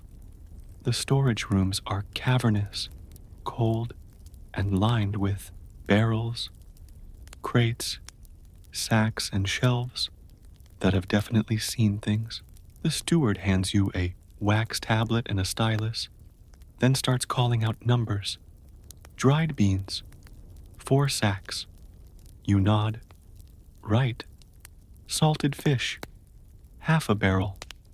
You pretend to understand fractions. Preserved plums? None. Someone's been pilfering, again. You glance at your tunic pocket and decide now is not the time for confessions.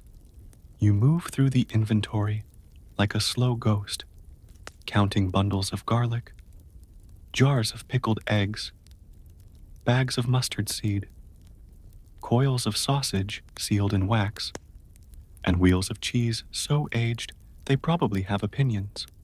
One shelf contains nothing but dried herbs, thyme, rosemary, savory, sage.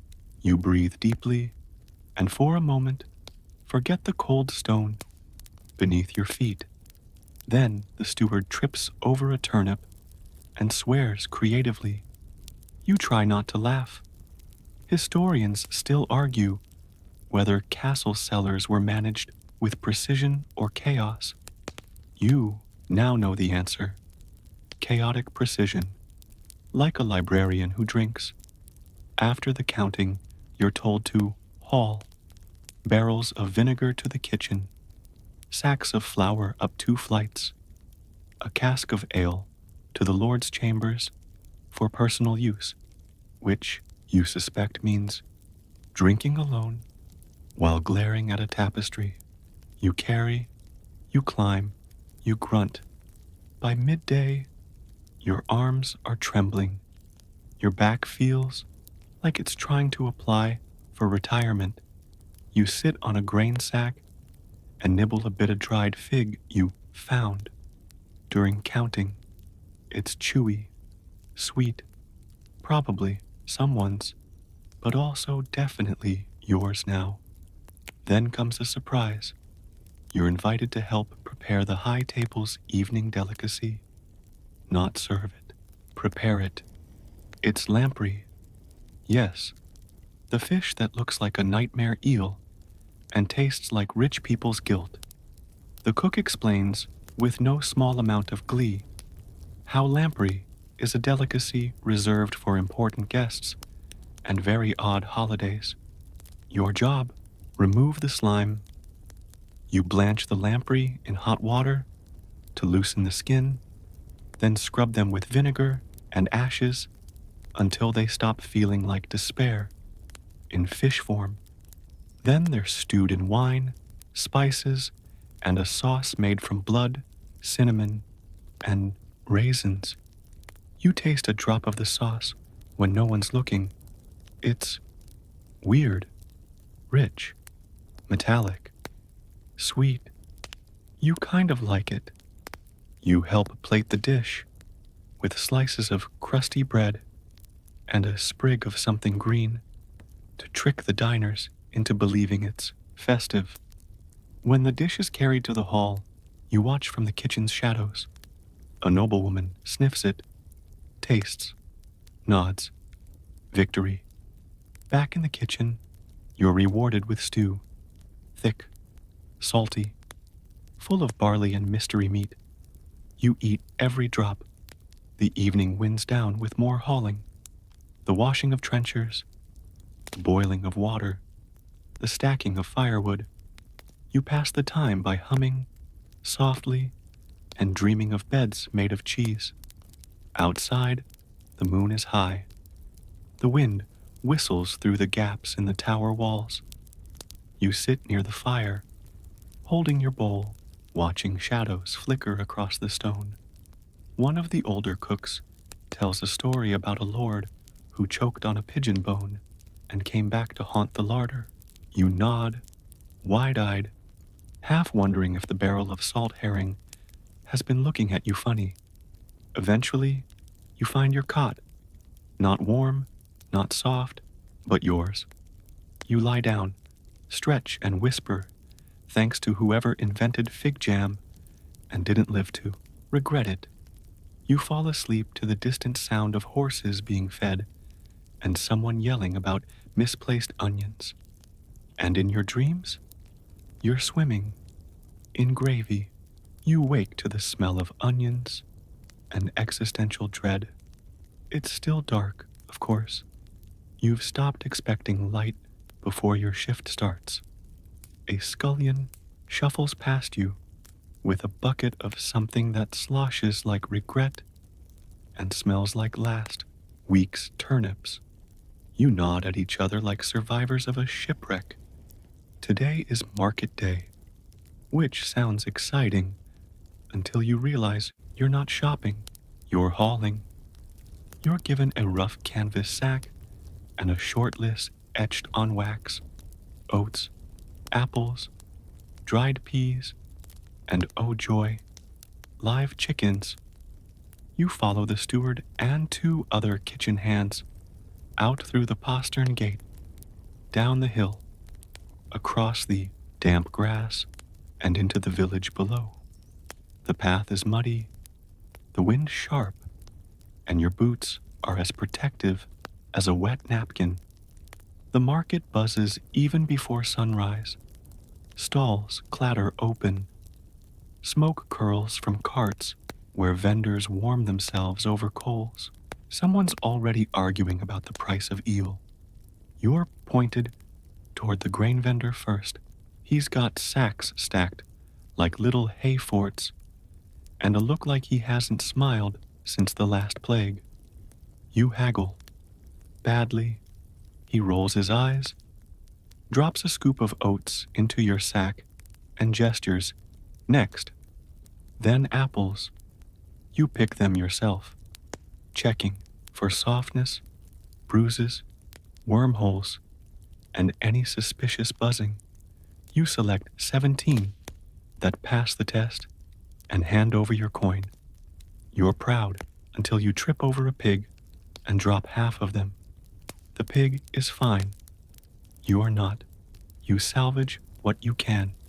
Next is peas. Dried, brittle, musty peas. You're handed a scoop that looks suspiciously smaller than paid for, but arguing seems futile. Then, the chickens. You follow the squawking to a pen in the back corner. A boy about your age grins and says, "Pick your birds." You try. They don't cooperate. You chase. They scatter. You finally corner 2 hens and coax them into a wooden crate with bribes of oats and lies. The crate is old, splintered, and smells like panic. Mission accomplished. Almost. You're sent to fetch something special for the Lord's table, imported spices, which means heading to the spice merchant's tent, guarded like a royal treasury. You duck through the canvas flap and are instantly surrounded by glass vials, clay jars, and bundles of things that smell both sacred and suspicious. The merchant eyes you. You hand over the note and a small purse of coins. He counts both, twice. Then, with theatrical flair, he hands you a bundle wrapped in oiled cloth, peppercorns, cloves, cinnamon, and a small pinch of saffron. You cradle it like a baby, because you've seen men whipped for dropping less. As you return to the castle, wind in your eyes and chickens trying to escape, you realize something. The food doesn't just arrive in the kitchen. It travels, it costs, it risks mold, theft, rats, weather, and missteps. Just like messages, just like you, historians still argue whether medieval food supply chains were advanced or cobbled together on hope and superstition. Based on today, definitely both. Back in the kitchen, you're met with mild indifference. The steward inspects the oats, sniffs the apples, and waves at the peas, like they insulted his mother. The chickens are hauled away to meet their fate. The spices vanish into a locked cabinet with a clang of finality. You are given a chunk of stale bread and told to go clean fish. You nod, because that's the job. Fish today are river trout, slippery, slimy, and furious about the whole situation. You gut them, scale them, and try not to gag when you find a leech in one's gill. You name it Reginald and send it to the compost with full honors. Lunch is stew again. You don't ask what's in it. You just eat.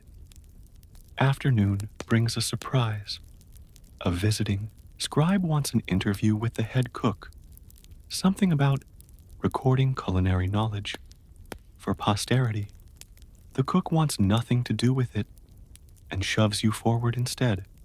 Suddenly, you're standing in front of a man with ink-stained fingers and questions like, how do you know when the bread is done? You blink. Say, when it smells right. He nods sagely, writes that down like it's wisdom from Olympus. He asks, what's the hardest job in the kitchen? You pause. Say, not eating the pies before the feast. He laughs, writes that down, too.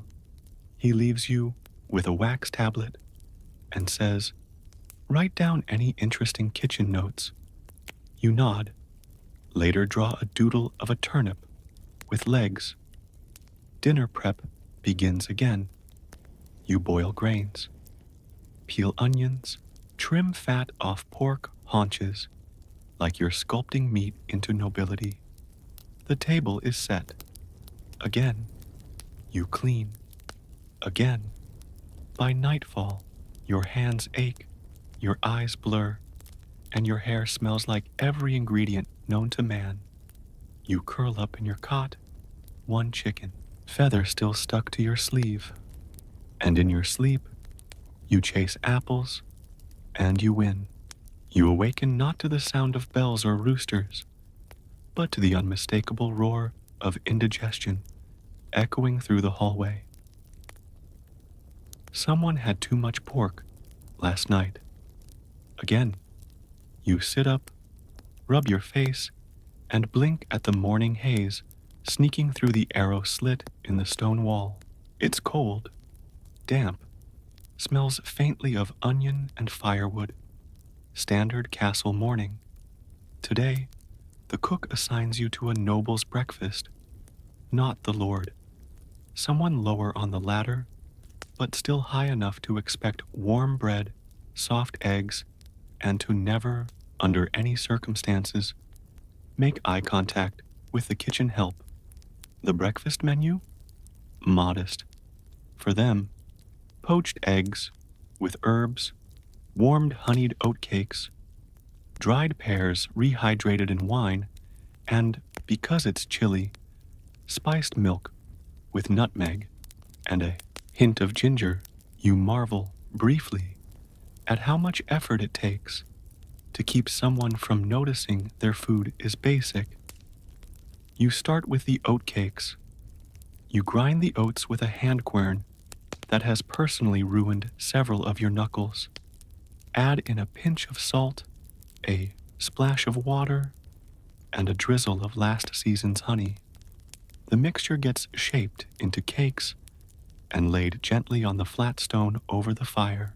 They sizzle softly, like they're trying to apologize for yesterday's gruel. Next, the pears. You place them in a small earthen pot with red wine, a bit of sugar, and cinnamon bark. The scent is rich, almost syrupy. You stir carefully, imagining you're a wizard brewing something that will make the nobility slightly less cranky. Then, the eggs. Poaching medieval style means cracking eggs into simmering water flavored with vinegar and herbs, hoping they don't disintegrate like your social status. You lose one. Two survive. You declare it a victory. Meanwhile, the milk is heating in a small bronze pot, gently bubbling with spice. You taste it with the tip of a spoon. Sweet, warm, comforting. You steal a second sip. You plate everything on polished trenchers and carry it upstairs behind a steward who walks like he invented stairs. He doesn't look at you. The noble doesn't either. The food is placed, the cloth lifted, and you're dismissed. But just before you leave, you hear it. One sound.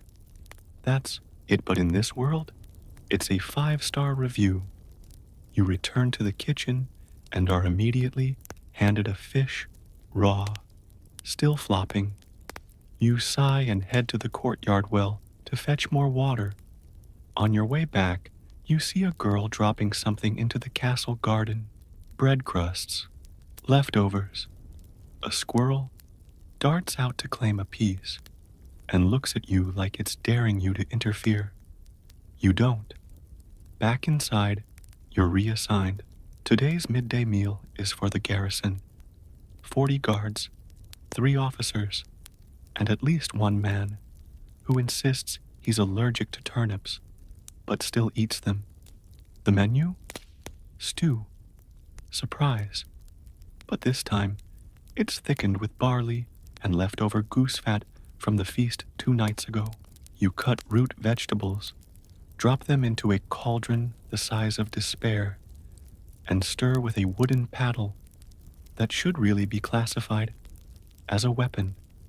The guards eat noisily, tearing bread, slurping broth, and arguing about crossbow techniques like they're philosophers. One of them tries to flirt with the maid delivering ale. She spills some on his lap. Accidentally. Probably. Historians still argue whether castle garrisons had balanced diets or just survived on meat and mood. Today, they seem content and slightly tipsy. Cleanup takes hours. You scrape bowls, empty pots, and dump the bones into the compost pile, where yesterday's fish heads are now fighting for dominance. Later, you're pulled into a quiet corner. The wrist pastry cook beckons you over with flour-covered fingers and a glint in her eye. "Help me," she whispers, "and don't tell the others." You nod. She unveils a secret project, almond pastries dusted with powdered sugar and filled with rose jelly. Not for the Lord, not for the table, for her and for you. You help shape the dough, tuck the jelly inside, and press the edges closed with thumb and forefinger, like sealing tiny, edible secrets. You bake them in a small side oven. They come out golden, fragrant, slightly cracked. She gives. You two. You eat one. The flavor is delicate, sweet, floral, a little forbidden. You smile. She does too. Even in the chaos, the grease, the endless hauling and stirring, there are moments like this. Small rebellions. Sugar-coated. Evening comes. You're back to boiling water and scrubbing pots, but your hands smell like almonds and victory. You hum to yourself. You sleep that night with a full stomach and a hint of powdered sugar still on your sleeve, and you dream of oatcakes and tiny cakes, and maybe, just maybe, being the one who gets to say, someday. You wake to singing, not the good kind, not choirs or minstrels or anything remotely harmonious. This is the off-key, aggressively cheerful kind of singing that can only come from a drunk baker and a sack of flour. You groan, stretch, and immediately regret both actions. Your back aches. Your legs feel like you slept inside a flour sack, and your mouth tastes faintly of burnt oats. Still, you rise, because this morning you're headed to the bakehouse.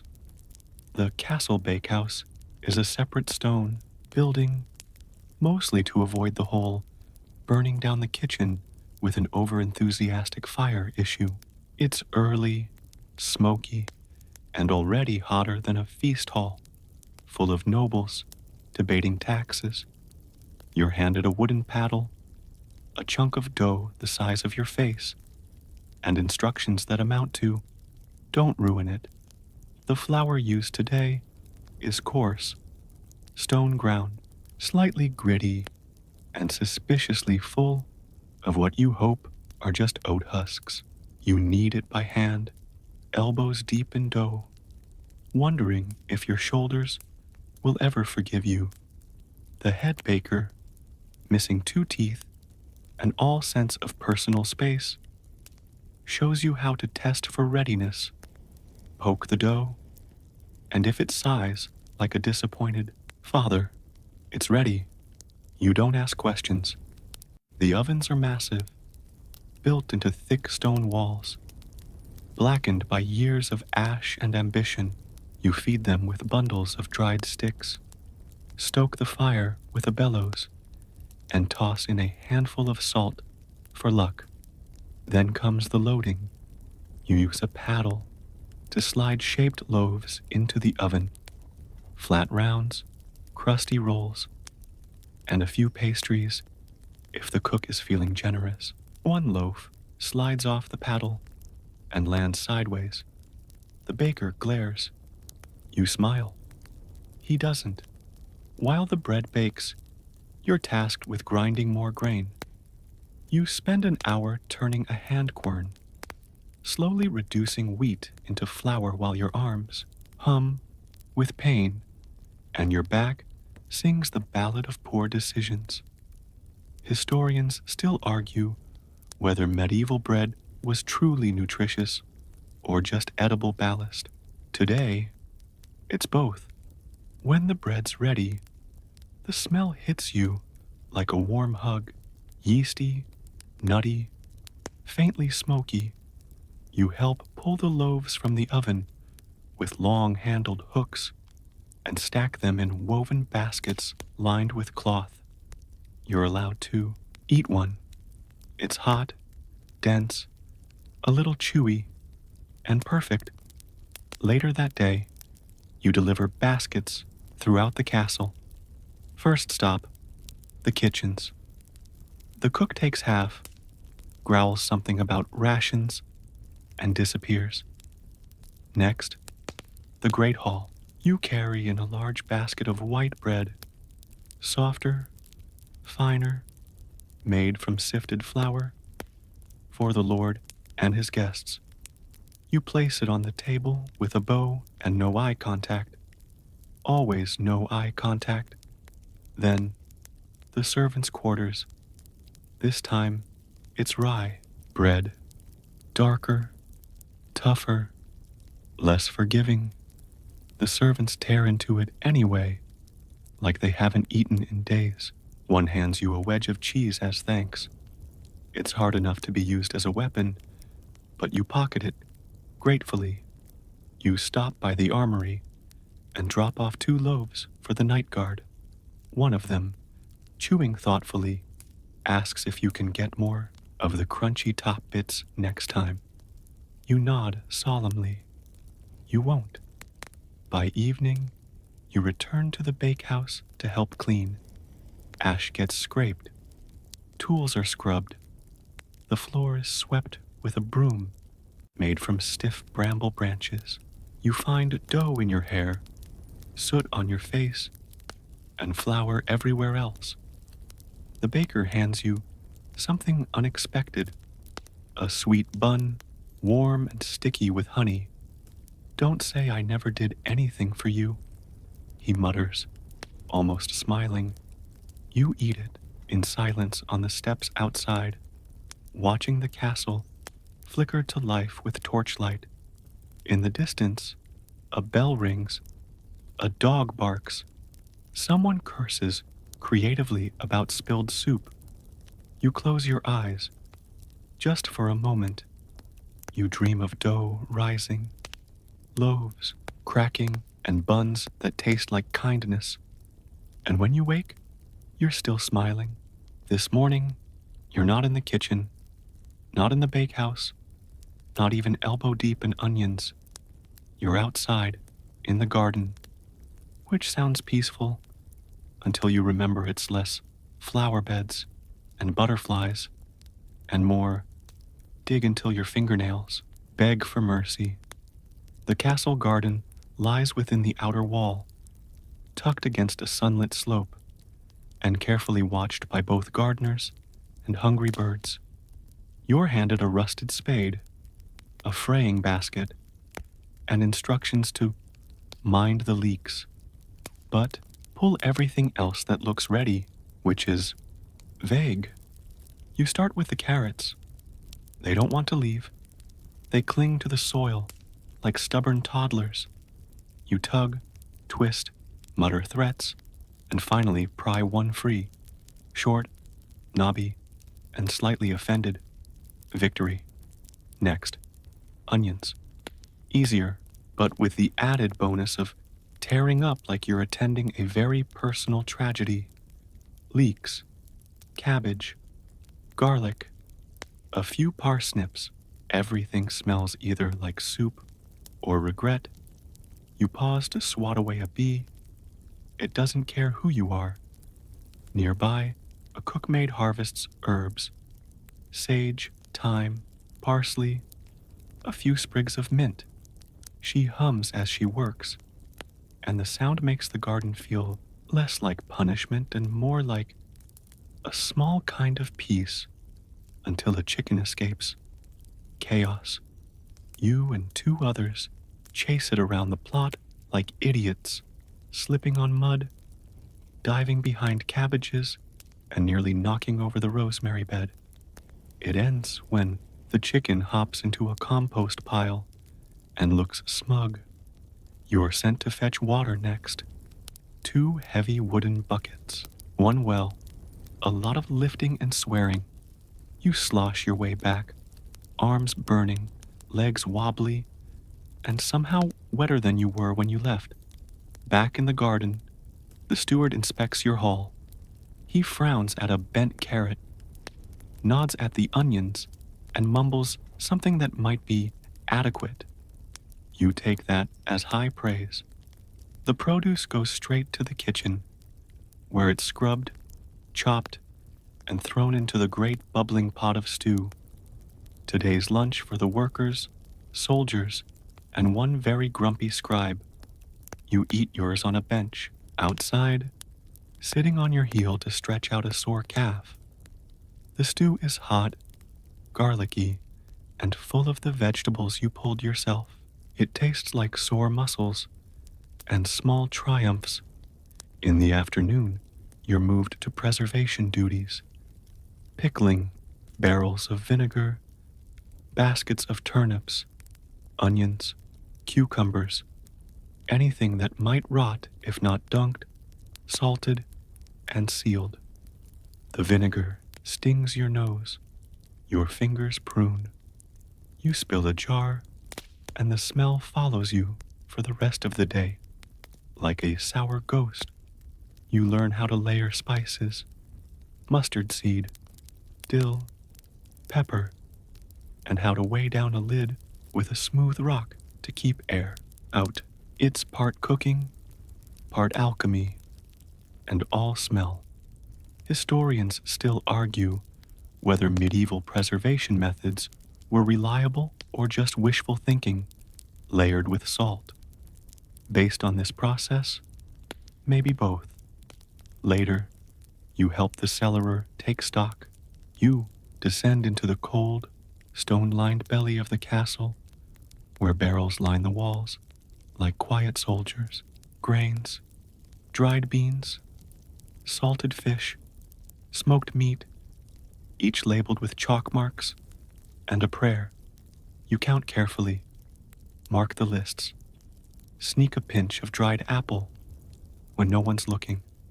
It's leathery, chewy, and delicious. The cellar smells like earth, mold, and aging hope. You love it. On your way out, the cellarer stops you, hands you a small linen bundle. For the garden help, he mutters. You unwrap it later to find a wedge of hard cheese and a few slices of smoked pork. You eat it slowly, sitting on the steps between the garden and the bakehouse, watching the sky turn lavender and gold. A cat strolls by. You share a piece of pork. It accepts, barely. You lean back against the warm stone wall and let yourself rest just for a moment. And in that moment, you realize something. Every hand that picks a leek, fills a barrel, stirs a pot, or turns a spade is part of something much bigger. A rhythm, a system, a castle that hums along on onion peels and salted fish. And you're in it. One bent carrot at a time, you begin the morning with a cough.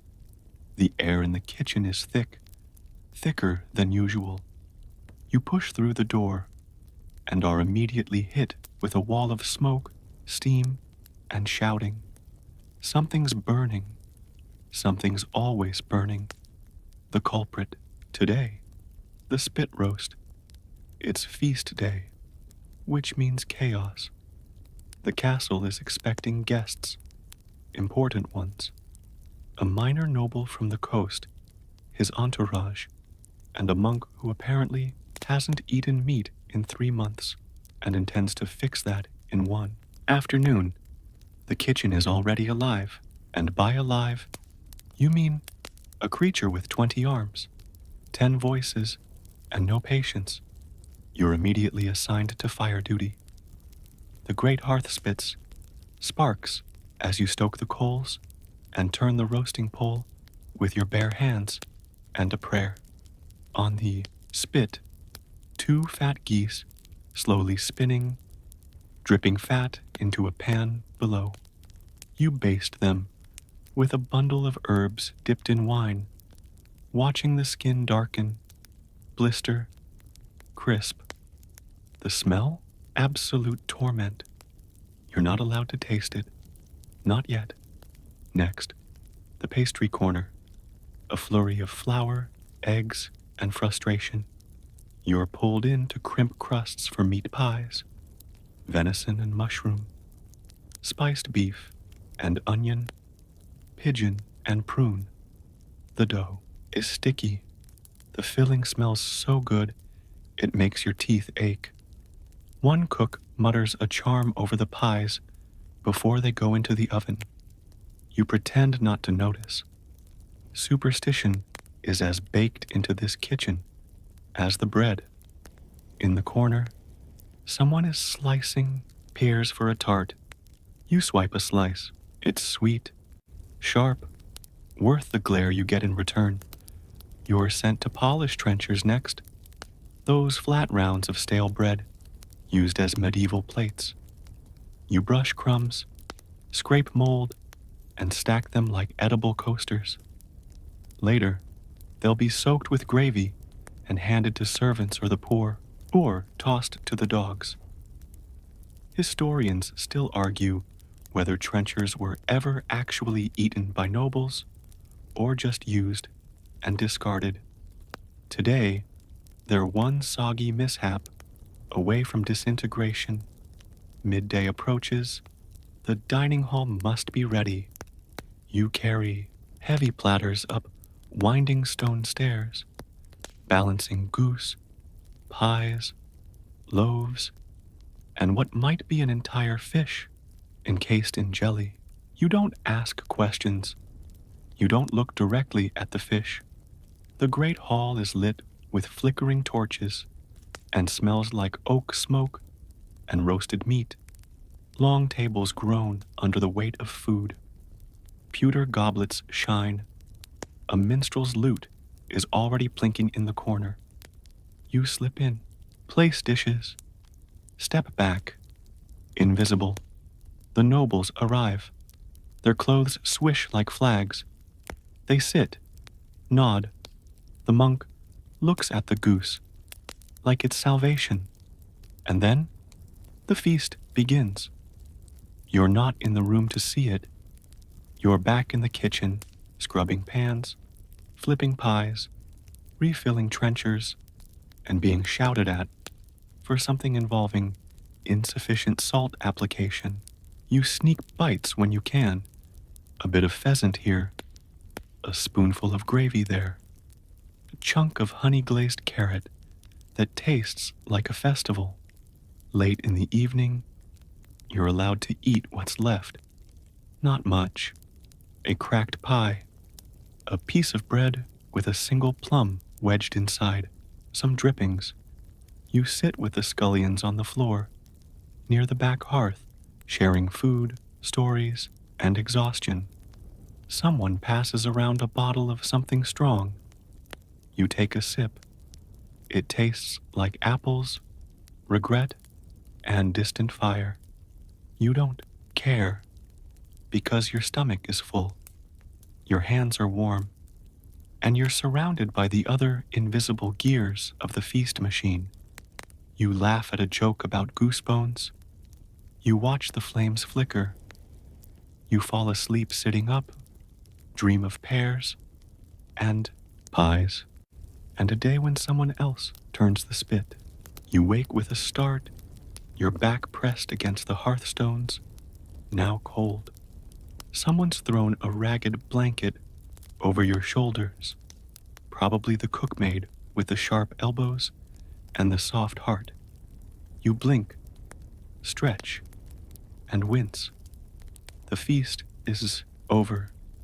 The nobles have returned to their chambers. The hall is quiet now, except for the clink of goblets being stacked and the occasional rat scurrying like it owns the place. But your day's not done, because after every grand meal in the castle comes an equally grand mess. You're sent to the hall. The aftermath is exactly what you expect. Bread crusts hardened like stone, bones gnawed to nubs, spilled wine like dried blood on the tablecloths. Someone dropped a fig and stepped on it. It now resembles medieval artwork. You gather trenchers, stacking them carefully. Some are salvageable. Most are not. You drop the worst into a bucket to be fed to pigs, dogs, or the boldest scullions.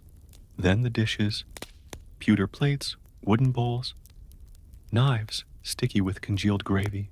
You carry them downstairs to the scullery, where a girl with soot on her nose hands you a bucket and says, Scrub fast, or you'll miss the barley mash. Motivation. You scrub. The water is warm, murky, and smells faintly of old onions and newer disappointment. Still, your hands are grateful. It's the first heat they've felt since before the goose. As you work, the cook enters. She's inspecting the remains, counting, muttering. This pie was untouched, she notes, tapping a crust with her knife.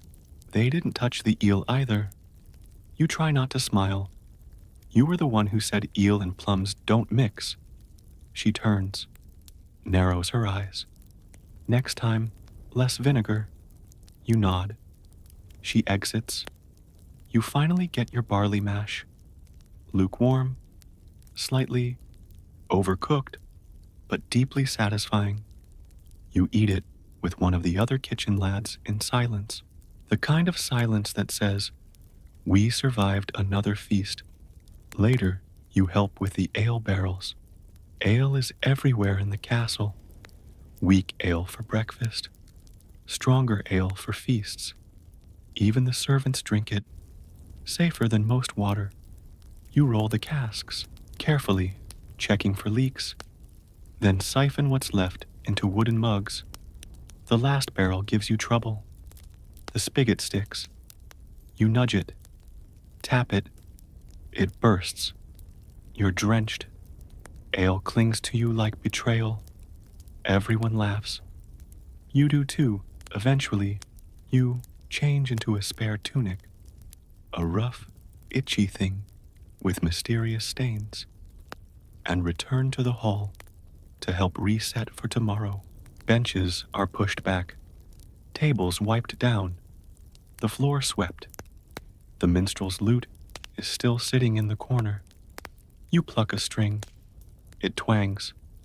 Someone groans. Please don't. Fair. The night ends quietly. Just you and the steward doing final checks. He's a quiet man with a limp and a memory that frightens even the Lord scribe. He counts the trenchers, nods. Not bad, he says. You beam like you were knighted. Before bed, you pass through the kitchen one more time. The cook is still there, dicing onions like the war hasn't ended. You wave. She doesn't look up, but she slides a wrapped tart toward you without a word. You take it, return to your straw mat, crawl under your cloak, unwrap the tart. It's sweet, spiced, perfect. You eat half, save the rest, and drift off to sleep thinking, maybe eel and plum isn't the worst idea after all. You wake before the rooster, not because you're eager, because someone just dropped a pan in the kitchen, and it clanged through your dreams like a trumpet of doom. You sit up, groggy, back aching, crumbs from last night's tart still stuck to your sleeve. You brush them off. Consider eating them. Decide against it. Barely. The castle is still quiet, almost peaceful, but not for long. Because this morning, it's inventory day, which sounds like a scroll and quill kind of task, until you realize it means hauling sacks of grain, checking every barrel, poking cheeses for mold, and counting dried fish like they're trying to run away. You start in the granary. It's cold, dry, smells like wheat, dust, and the faint memory of mice. The steward's already there, parchment in hand, frowning like the grain personally insulted him.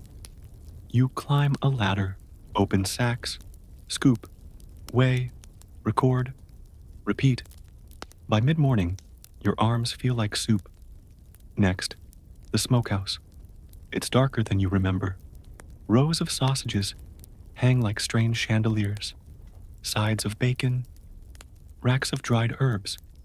The air is rich, smoky, and makes your stomach growl despite everything. You knock on the walls for rot, tap barrels, sniff for anything off. A ham smells suspicious. The steward writes, "Watch closely" next to it, which is comforting. You move to the dairy next. The cheese room is the worst. The good cheeses smell like feet. The bad ones smell like war crimes. You check them all, touch their rinds, wiggle the soft ones, count wheels, mark the cracked ones for immediate use. You nearly faint from the stench of one experimental blue. You crawl outside for air. Lunch is a wedge of oatcake and half an apple. You eat it sitting on a barrel, eyes closed, pretending it's a feast in seed. The afternoon, you help the brewer. Because yes, beer must be inventoried too. The brewer is a man of few words and many mugs. He shows you how to test a batch. You sip. It's warm, bitter, still fermenting. You'll feel that tomorrow, he says. You already do. The last stop is the herb room. Cool, shadowy, smelling of sage and old parchment. Bundles hang from the beams. Mint, rosemary, thyme, yarrow, wormwood. You note what's fresh, what's moldy, what needs to be turned into balm before it turns into compost. You finish as the sun begins to set, hands stained, tunic damp, brain spinning, but the shelves are in order. The scroll is filled. The steward nods. Once, his version of a parade in your honor. You sit by the fire that evening, eating onion soup. You helped grow the onions, chop them, boil them, inventory them, and now they're yours. A servant plays a quiet tune on a bone flute in the corner. Someone snores. A cat stretches beside the hearth, fat from crumbs and fish heads. You close your eyes and think about every meal, every spoonful, every bite that passed through your hands this week. You weren't the Lord. You didn't sit at the high table. You didn't make speeches or sign scrolls or raise goblets to thunderous applause. But without you, there's no bread, no ale, no soup, just cold halls and empty plates. You yawn, stretch, let your shoulders sink. Because tonight, you've earned something no feast can give. The quiet, slow warmth of being useful, of feeding something bigger than yourself, of being part of the story, one turnip at a time. And now, as the last torch flickers low and the castle walls hum with sleeping breath, you finally let the day fall away. The ache in your arms, the smudge of flour on your cheek, the way your boots still smell faintly of ale and wet straw. You let it all soften, dissolve, like steam curling from a pot long after the fire's gone out. Outside, the night air turns crisp. You imagine the moon slipping through arrow slits, painting silver lines across stone floors and quiet corridors. Somewhere, a dog barks once, then silence. The kitchen is empty now, the hearth cooled to embers. The great hall sleeps under its tapestries, crumbs tucked into the floorboards like forgotten stories. You curl into your cloak, a little tighter, a little heavier, and you breathe, not like someone running to serve, but like someone at rest. The castle is fed, the stores are full, and for once, no one is shouting, no ladles are clanging, no steward is counting behind you, just the distant whisper of wind across the battlements and the deep, steady rhythm of your own breath, in, out, like the rising of bread, like the settling of soup, like the quiet that follows every feast. You don't dream of banquets, you dream of the small things: warm hands around a mug, the crackle of wood under a pot, the sound of a knife slicing clean through an apple, and the knowing, soft and full, that tomorrow you'll do it all again because someone has to, and you're ready. Sweet dreams.